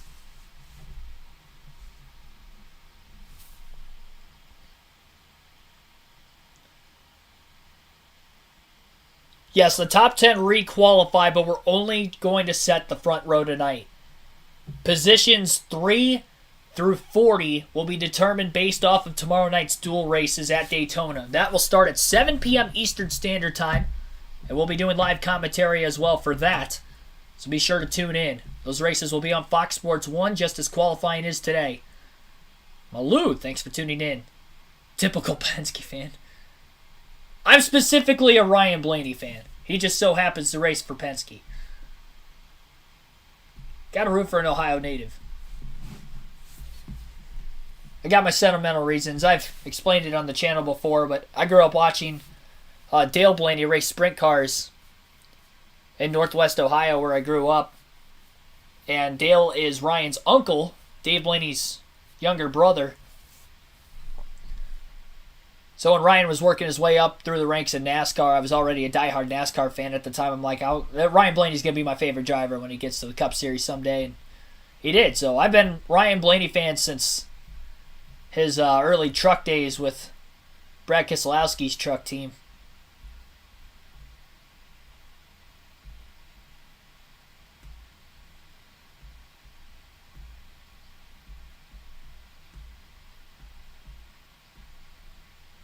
Window nut cheater. Okay, that's fair.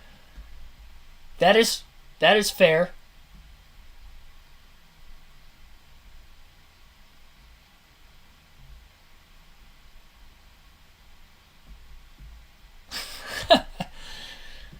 Going back and forth with the chat tonight.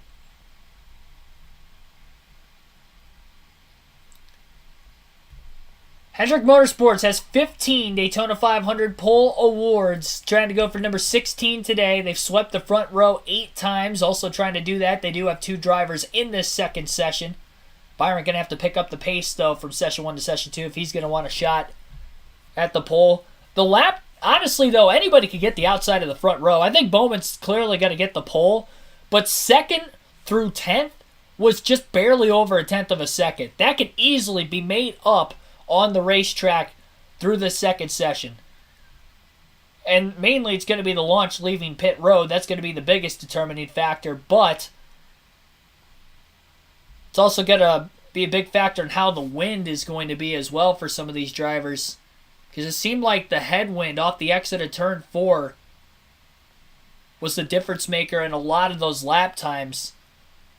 Because there were drivers that barely missed out too. I think Bubba Wallace only missed by like 12 thousandths of a second. He was 11th.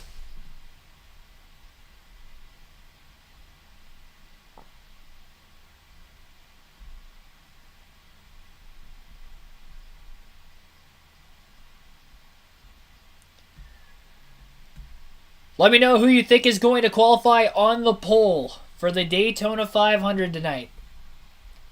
It's probably going to be unanimously Alex Bowman. Front row. Give me your guys' front row. We can pretty much all assume that Alex Bowman's going to get the pole here, but you never know.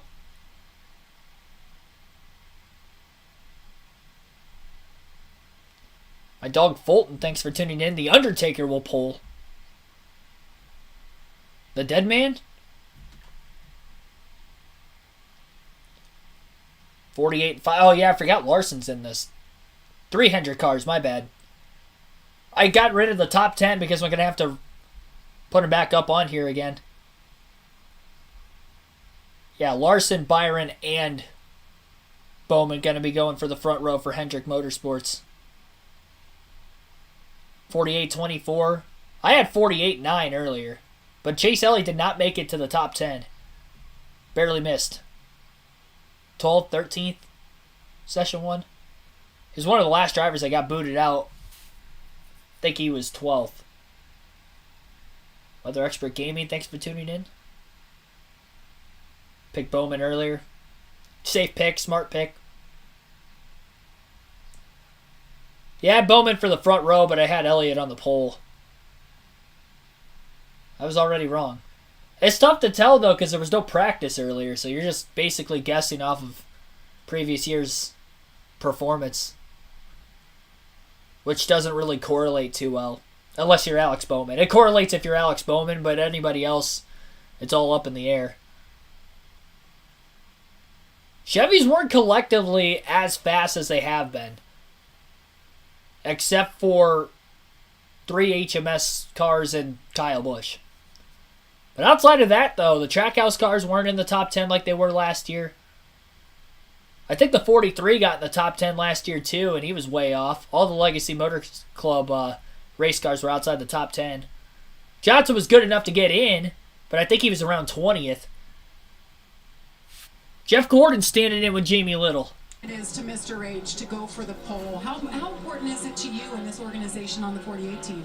Well, I mean, we have a lot of people that work really hard to go through the details, to come down here and put the best engine package, the best aero package, and go through all the details on the car, the chassis. So, you know, to me, this rewards all that hard work, and you know, there's no, I mean, every year that's what Hendrick Motorsports focuses on. So I think that's why we've been able to see great results. But I gotta admit, I'm a little bit surprised right now, because with no practice, with, you know, going straight into qualifying, straight into the duels tomorrow, we really have looked at qualifying versus our results on Sunday as we came to prepare, and we want Sunday. We really, I'm shocked.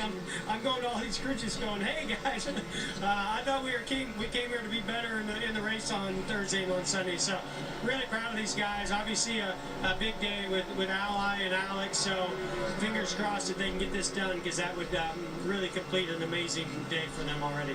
Thanks, Jeff. The 5 drive. Harrison Burton is the first up.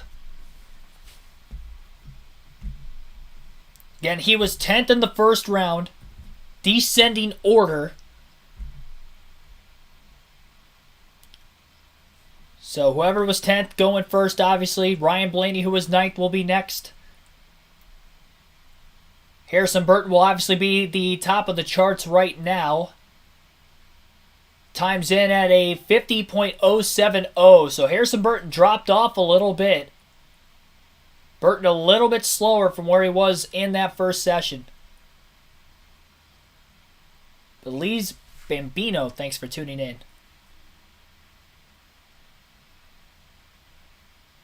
Ryan Blaney is now up.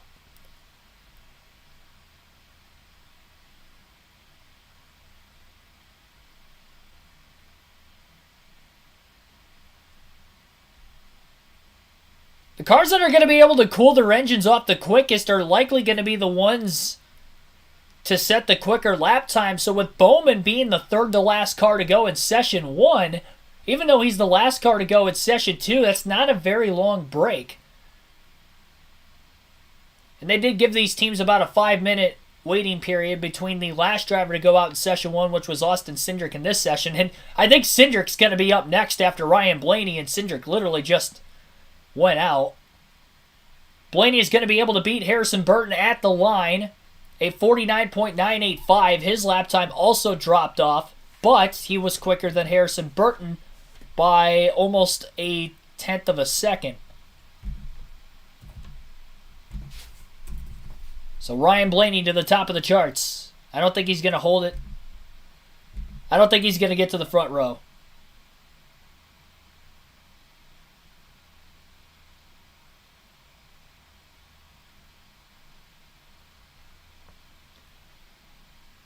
So it doesn't look like Austin Cindric is going to be able to make a lap time. His engine is still too warm. Again, he was the last car.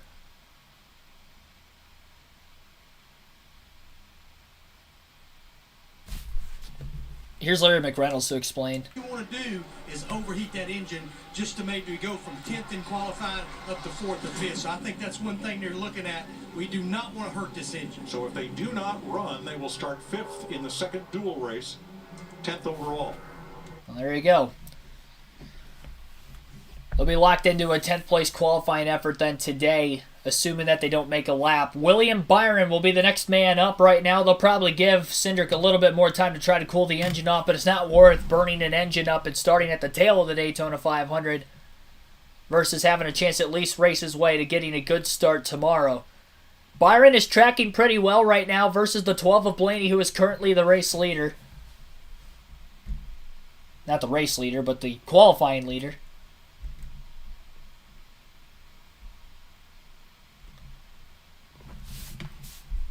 Working his way through turns 3 and 4 right now. I'm just going to put him up on the top. I mean, he's pretty much got it. Based off of where Ryan Blaney's ghost car is as they enter the tri-oval, William Byron will be at the top of the charts for Hendrick Motorsports. It is going to be a 49.799 for William Byron. Way faster than what he was by almost 0.2 of a second. Quicker from Session 1 to Session 2. The only driver who was in the 49.7s was Alex Bowman in Session 1. After a little bit of extra time to cool the engine down, Austin Cindric is going to be on the racetrack now for Penske Racing, trying to go for the pole. He's lacking a little bit into turns 1 and 2 versus where William Byron was.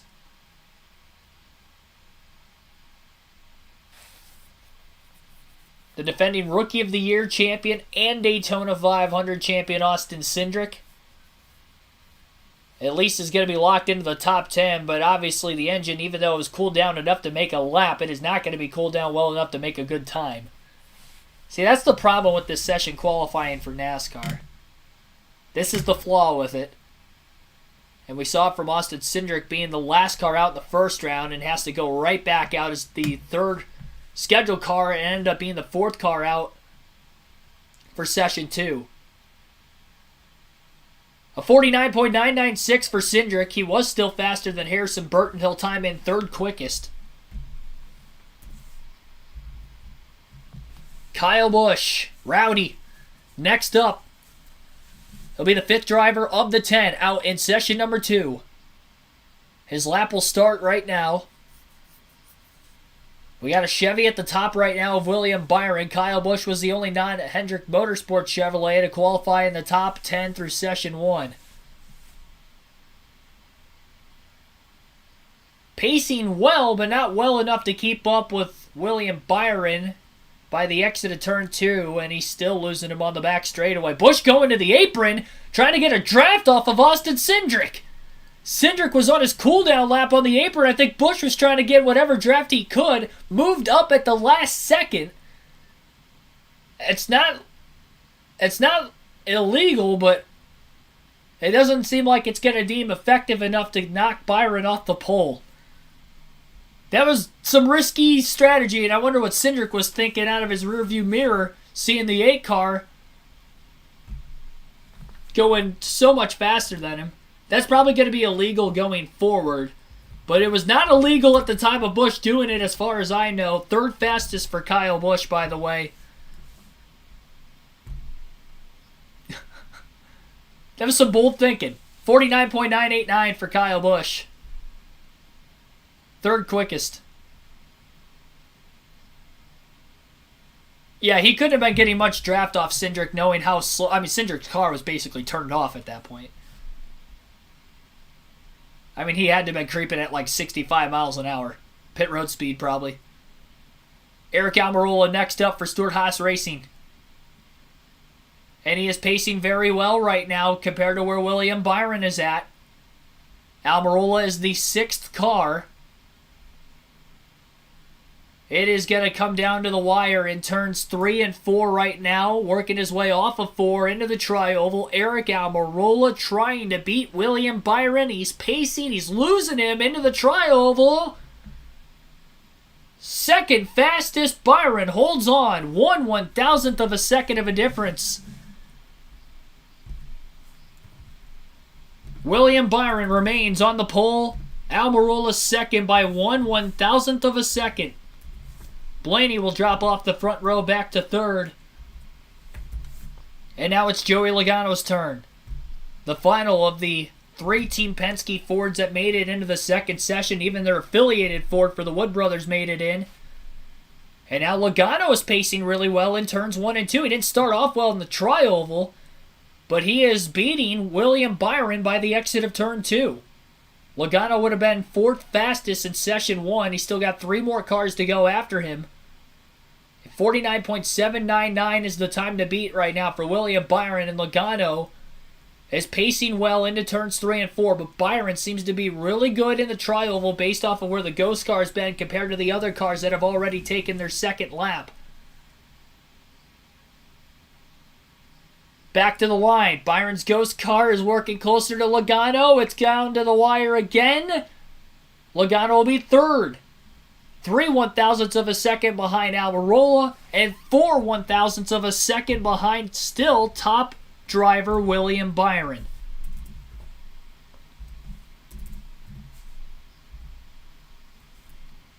Unbelievable.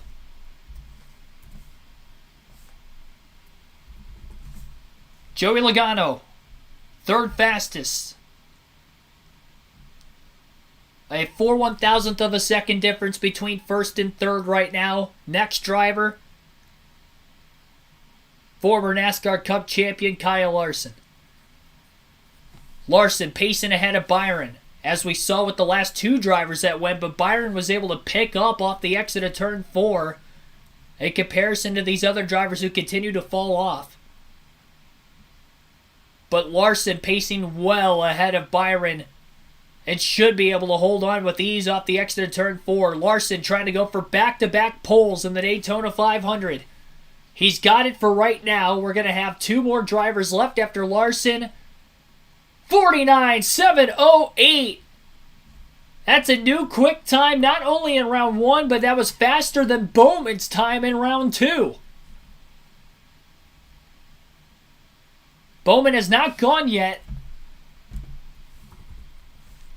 Alex Bowman will be the last driver to qualify, but that was faster than what Alex Bowman ran.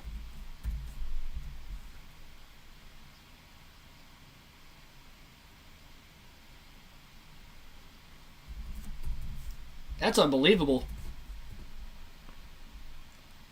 And Kyle Busch is actually going to be penalized for going below the double yellow line, so he is going to end up qualifying in the 10th place position. Oh my gosh, I messed that up. I messed up my leaderboard.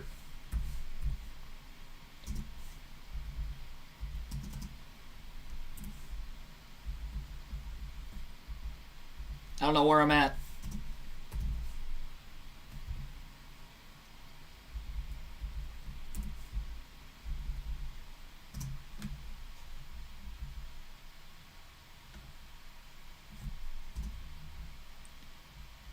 By the way, Chase Briscoe was on the track, ran a 49.817. That is 5th fastest. That's going to lock Kyle Larson into the front row for the Daytona 500, but it's now 1v1. It's Kyle Larson versus Alex Bowman for the top spot.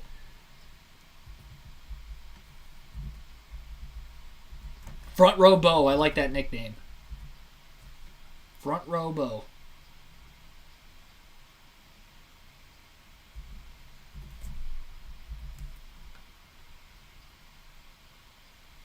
I think everything's all messed up on my screen right now. The top of the charts is correct right now, but I messed something up on our leaderboard. It took me all night. I haven't messed it up until literally the last guy to go out. Alex Bowman is pacing faster not only than he did in session 1, but faster than what Kyle Larson just ran moments ago. Has to beat a 49.708 down to the line. Pole sitter Alex Bowman, 49.536. He picked up almost 0.2 of a second from session 1 to session 2. And Hendrick Motorsports will lock out the top 3 positions through qualifying tonight.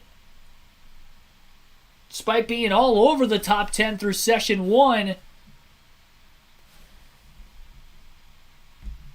a 49.536 for the 48 of Alex Bowman, and he will be on the pole for the 3rd time in his NASCAR Cup Series career in the Daytona 500 on Sunday.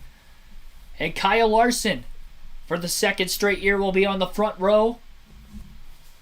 Both these drivers were on the front row last season, but it was the reverse order. Larson was on the pole last year. This year, Alex Bowman will be on the pole. And positions 3 through 40 will have to be determined based off of tomorrow night's dual races at Daytona. 2 60-lap dual races. Race 1 will line up the inside row. Race number 2 will be the outside row. And we'll go through those starting lineups here in a bit once everything gets organized. And any driver interviews we get between now and the end air time, which is 10 p.m. Eastern Standard Time. We got about 9 more minutes before Fox goes off the air, so any interviews, you'll get to listen in. I'm sure we'll get interviews from both Alex Bowman and Kyle Larson. Pope Sitter? Did I say that? I don't think I said that. I like Front Row Bo as a nickname, though, for Alex Bowman. Mike Joy, pretty clever with that, as Mike Joy usually is. Pete Kramer, thanks for tuning in. Thanks for anybody tuning in who I haven't shouted out throughout the course of the night. Hit the like button. Subscribe for more daily NASCAR content. Our coverage will begin here for the next handful of minutes yet through this live commentary stream tonight. And again, tune in all throughout Speed Weeks for live commentary action. We'll be live next at 7 p.m. Eastern Standard Time tomorrow for dual races at Daytona. Still have 2 more open spots yet to be locked in. Again, Jimmy Johnson, Travis Pastrana locked themselves in off of qualifying times tonight, but 2 more of the 4 open entries will be locked in based off of tomorrow's duels. Bowman is a god at the pole. At Daytona, yes. Specifically in the 500. Because in the summer Daytona race, he doesn't get the pole every time, but here, he's on the front row every year for the 500. JM324, thanks for tuning in.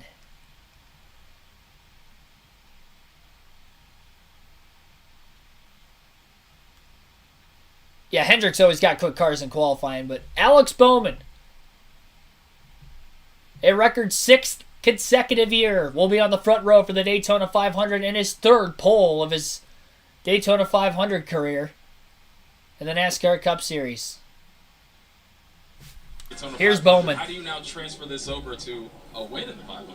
Yeah, that's the trick, right? We've obviously not been able to do that for the last 5 years, so just trying to make the right decisions and transfer everything over to race trim for Sunday the best we can. So just so proud of Hendrick Motorsports, the engine shop, all the guys. This Ally 48 Camaro is obviously really fast.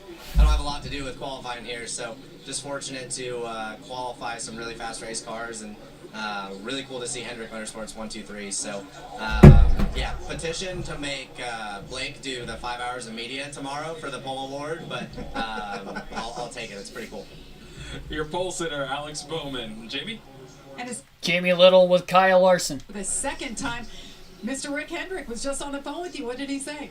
He's obviously really excited. I think this is a big deal for him and everybody at Hendrick Motorsports and the engine shop at Hendrick. So really cool for the 48 team. I mean, that's awesome. What is that, 6 years in a row, I think, on the front row. So that's pretty incredible. So hats off to that team.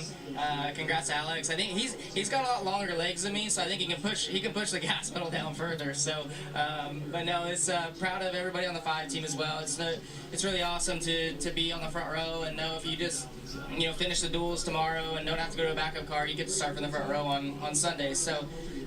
Really looking forward to the duels, getting some more laps, get comfortable, and then get to racing on Sunday. Congratulations. A lot of happy faces down here in the Hendrick camp. Alex Bowman just off the phone with Rick Hendrick. Well, that was an old-fashioned butt kicking by Hendrick Motorsports, which has now been up. I'd say so. Surprised Mr. H isn't there. Sure, he'll be there tomorrow.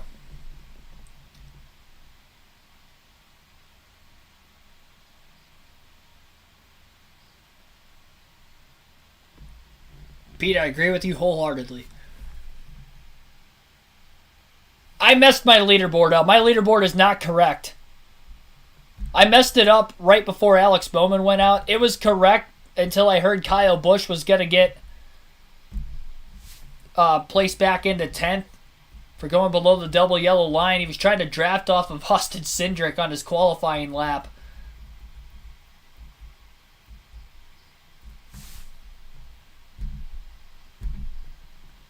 while Cindric was on his cool-down lap. So he got penalized for it. It was in the second session when it took place, so he will be 10th place after qualifying. So that means he'll start 5th in dual race number 2 tomorrow night.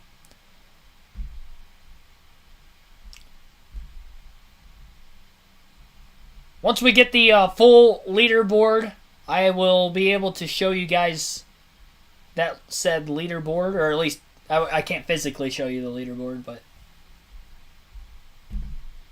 actually might be able to. Hang on.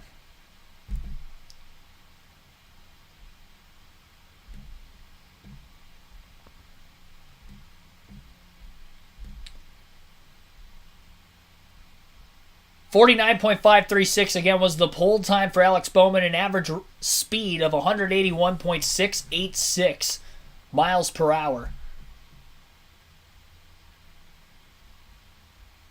Yeah, I've only got the top 10 on my screen right now.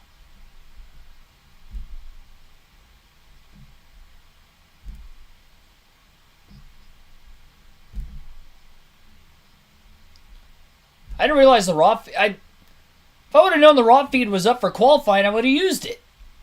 I didn't know it was possible. That stinks. I know for next year. I don't commentate qualifying for any other race. Just this one. But we will be doing live commentary for every race I don't go to in person this year for the Truck, Xfinity, and Cup Series. And that includes all of Speed Weeks, and that includes the dual races tomorrow night. So again, tomorrow night, 7 p.m. Eastern Standard Time. We'll have a live commentary stream for the dual races at Daytona. I'm going to take a picture of the starting lineup and then read it off to you guys once they show it. So that way we know what the starting lineups are going to look like for tomorrow's duel. Duels. Stu Isaac, thanks for tuning in. Yep, another Hendrick Motorsports front row. Good to see cars on the racetrack, though, for the first time during Speed Week. Still have 4 more days of action across all 3 series. And Orca on the channel, too.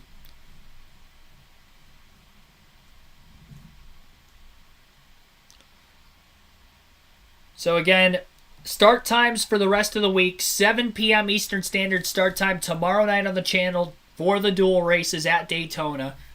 The races will be on Fox Sports 1. We'll be commentating the Truck Series race Friday night starting at 7:30 p.m. Eastern Standard Time. That will also be on Fox Sports 1. The ARCA race will start Saturday afternoon at 1:30 Eastern Standard Time right here on the channel on Fox Sports 1 is the actual coverage. The Xfinity Series race will be at Daytona on Saturday evening at 5 p.m. Eastern Standard Time right here on the channel. And then we will go live for the Daytona 500 on Sunday at 2 p.m. Eastern Standard Time. Taking pictures. I'm not going to be able to read off the starting lineup for you guys quickly, so I'm taking pictures so I can read it off to you guys because I'm not going to get through everybody quick enough. Barely have enough time to look at it all. I guess they go off the air in another 60 seconds, so that's probably why they're flying through this. They had to delay a little bit for Austin Cindric trying to get his car cooled off, the engine cooled off. I just hope Connor Daly could get started tomorrow. Same thing for the 13. Again, there's no practice time before the duels tomorrow. The only on-track activity that we've had so far and we'll have before the green flag drops for dual race number 1 tomorrow is going to be qualifying for tonight. So those 2 cars that had mechanical issues that are both open cars, the 13 of Chandler Smith had some engine misfiring going on, and then we had the 50 of Connor Daly having some issues where his oil line blew out and they couldn't even get the car started. So hopefully those teams can go to work tonight, they can get it fixed, and hopefully they can go on without any errors for tomorrow. The same goes for those other 2 open entries as well. Even though that they had made some good laps, just not good enough to qualify themselves in off of time today. So we'll go through the starting lineup. Fox is off the air right now. We'll stay on the air for a couple more minutes so that way we can go through the starting lineup of tomorrow's dual races. We'll start off with dual race number 1. Hendrick Motorsports will be on the front row. Pole sitter for the Daytona 500 for the third time in his career. Alex Bowman will lead the field to the green in that first duel. William Byron will be the driver on the outside of the front row. Row 2, you have Team Penske. Joey Logano on the inside. Ryan Blaney will be on the outside. In row number 3, Harrison Burton, after qualifying top 10 tonight, will start on the inside of that row. Bubba Wallace on the outside, former dual race winner. Chris Buescher and Ross Chastain will be in row 4. Buescher won a dual race last year at Daytona. Row number 5 will be Kevin Harvick in his final season and rookie Ty Gibbs. In row number 6, it'll be Christopher Bell and Jimmy Johnson, so Johnson will be in dual race number 1.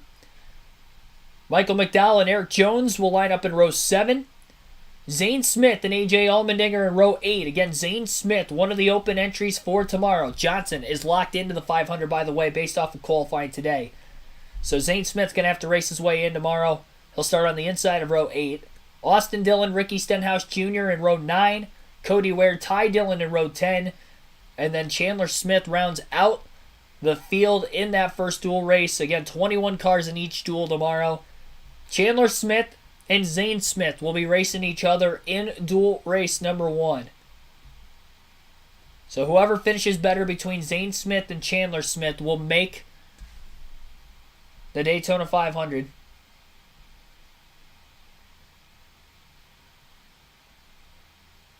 Dual race number 2, Kyle Larson will be on the pole after qualifying outside of the front row for the Daytona 500 tonight. Eric Almirola will be on the front row for tomorrow night's duel number 2 as well. Chase Briscoe and Austin Cindric, couple Fords in row number 2. Cindric, the defending Daytona 500 winner. Kyle Busch and Daniel Suarez, couple Chevys in row 3. Chase Elliott, Ryan Preece in row 4. Preece had a pretty fast car in qualifying tonight. Brad Keselowski and Tyler Reddick will be in row 5, starting in the top 10 for tomorrow's dual race number 2. Martin Truex Jr. and Travis Pastrana will line up in row number 6. Denny Hamlin, Noah Gragson in row number 7. Again, Travis Pastrana qualified his way in based off of qualifying today. Justin Haley and Austin Hill in row 8. Austin Hill will be one of the 2 open drivers in race number 2. Todd Gill and BJ McLeod in row number 9. Riley Herbst going for his first career start in the Daytona 500 this weekend. He's already locked in with the charter ride. He'll be on the inside of row 10. Corey LaJoie on the outside. And then Connor Daly, who was the only driver not to make a qualifying lap today because of a mechanical issue. He will start last in duel number 2 tomorrow. Again, it'll be Austin Hill and Connor Daly trying to race their way in duel 2 tomorrow. So, I mean, looking at it, and just based off of the issues we had today, I would definitely lean towards Austin Hill making his way in through duel 2 tomorrow. As far as duel number 1, it's going to be really interesting between Chandler Smith and Zane Smith. Chandler Smith, if his car doesn't have any misfires like it did in qualifying today, let's say it just rolls off perfectly fine, no issues mechanically, it's going to be very tough. And it's going to be close between Zane Smith and Chandler Smith, I do believe. They have pretty equal equipment, and they both have a teammate in that race. A.J. Allmendinger with Chandler Smith, and then Michael McDowell and Zane Smith are in the same duel as well. So they're each going to have one teammate. They both start around their teammates too, so they'll probably be working together right from the get-go. It'll be interesting to see exactly who will get in. I think dual race number 1 is probably going to be the closer of the two dual races as far as trying to decide who's going to make it in of the open drivers. As far as the races themselves go, you'll look at drivers who are pretty good at super speedways. In dual race number 1, I think some of the favorites, you're going to see William Byron, Ryan Blaney, Joey Logano, Bubba Wallace, Ross Chastain. Those guys are all really good on super speedways. Even Chris Buescher, he won the duel last year at Daytona. Those guys all start in the top 8 in this race. So that's going to be really fun to watch those guys go. Of course, Jimmy Johnson will be in that first duel as well. It'll be interesting to see how he does. Michael McDowell, Daytona 500 winner, also in duel number 1. Eric Jones, pretty good plate racer. He is in dual race number 1. Stenhouse is in dual race number 1. Austin Dillon's in dual race number 1. So, dual race number 1, both from the open list, the 2 drivers that are open entries trying to race their way in are going to be really close. And you got a lot of former Daytona 500 winners, a lot of former just Daytona winners in the summer race as well in dual race number 1.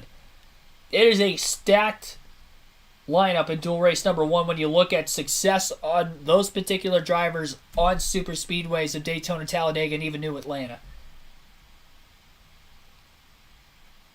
And then if you look at dual race number 2, who the favorites might be there, Chase Elliott, Austin Cindric,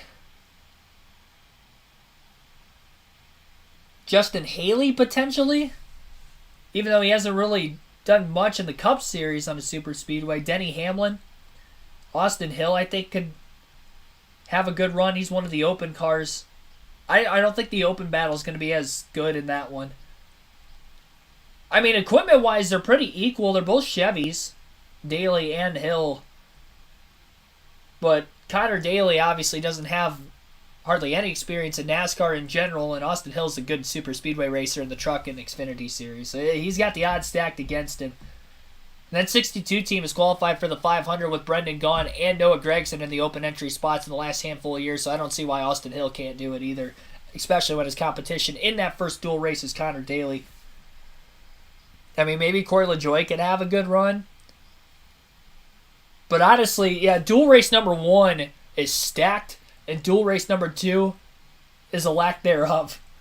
Now, it's not to say dual race number 2 isn't going to be a good race, and dual race number 1 is going to just blow dual race number 2 out of the water as far as a pure racing aspect goes, but it's just the drivers who are in dual race number 2 that you would say are really good super speedway racers today. There's only 4 of them, really. Chase Elliott, Austin Cindric, Eric Almirola, Brad Keselowski. That's it. Denny Hamlin, 5. There's 5. 5 drivers in the Cup Series that are proven to be good super speedway racers. Versus in dual race number 1, proven to be good super speedway racers, you got William Byron, Joey Logano, Ryan Blaney, Bubba Wallace, Ross Chastain. You could potentially throw Chris Buescher in there because he did win a duel last year. Austin Dillon, Michael McDowell, Eric Jones, Ricky Stenhouse. I mean, even Jimmy Johnson's a 2-time Daytona 500 winner. And I wouldn't even necessarily consider him in that list either. And Kaulig Racing as a whole in the Xfinity Series is pretty good, and AJ's in that race too. Yeah, dual race number 1 is just so much more stacked than dual race number 2.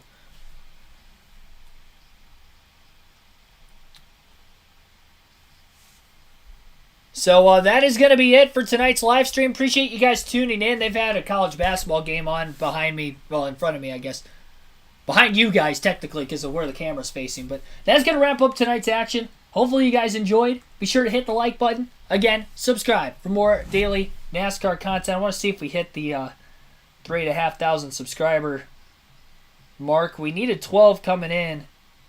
Oh, we're only 3 away. If you have not hit the subscribe button, you are still watching, hit the subscribe button. We're only 3 subs away from 3,500 on the channel. I was thinking we could get there tonight, and we're literally only 3 away.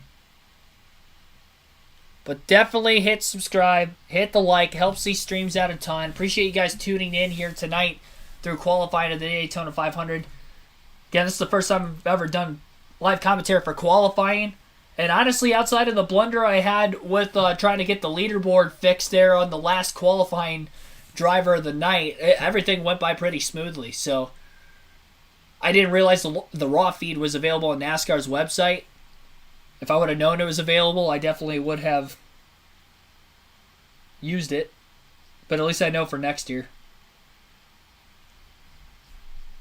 But appreciate it. See you guys tomorrow night. Again, 7 p.m. Eastern Standard Time. Dual race number 1. We will not have a break between dual races. It'll all be in the same stream. You guys will get to listen to driver interviews as usual. And obviously, we'll go racing at Daytona for the first time during Speed Weeks. Can't wait. See you guys tomorrow night, everybody. Thanks for watching.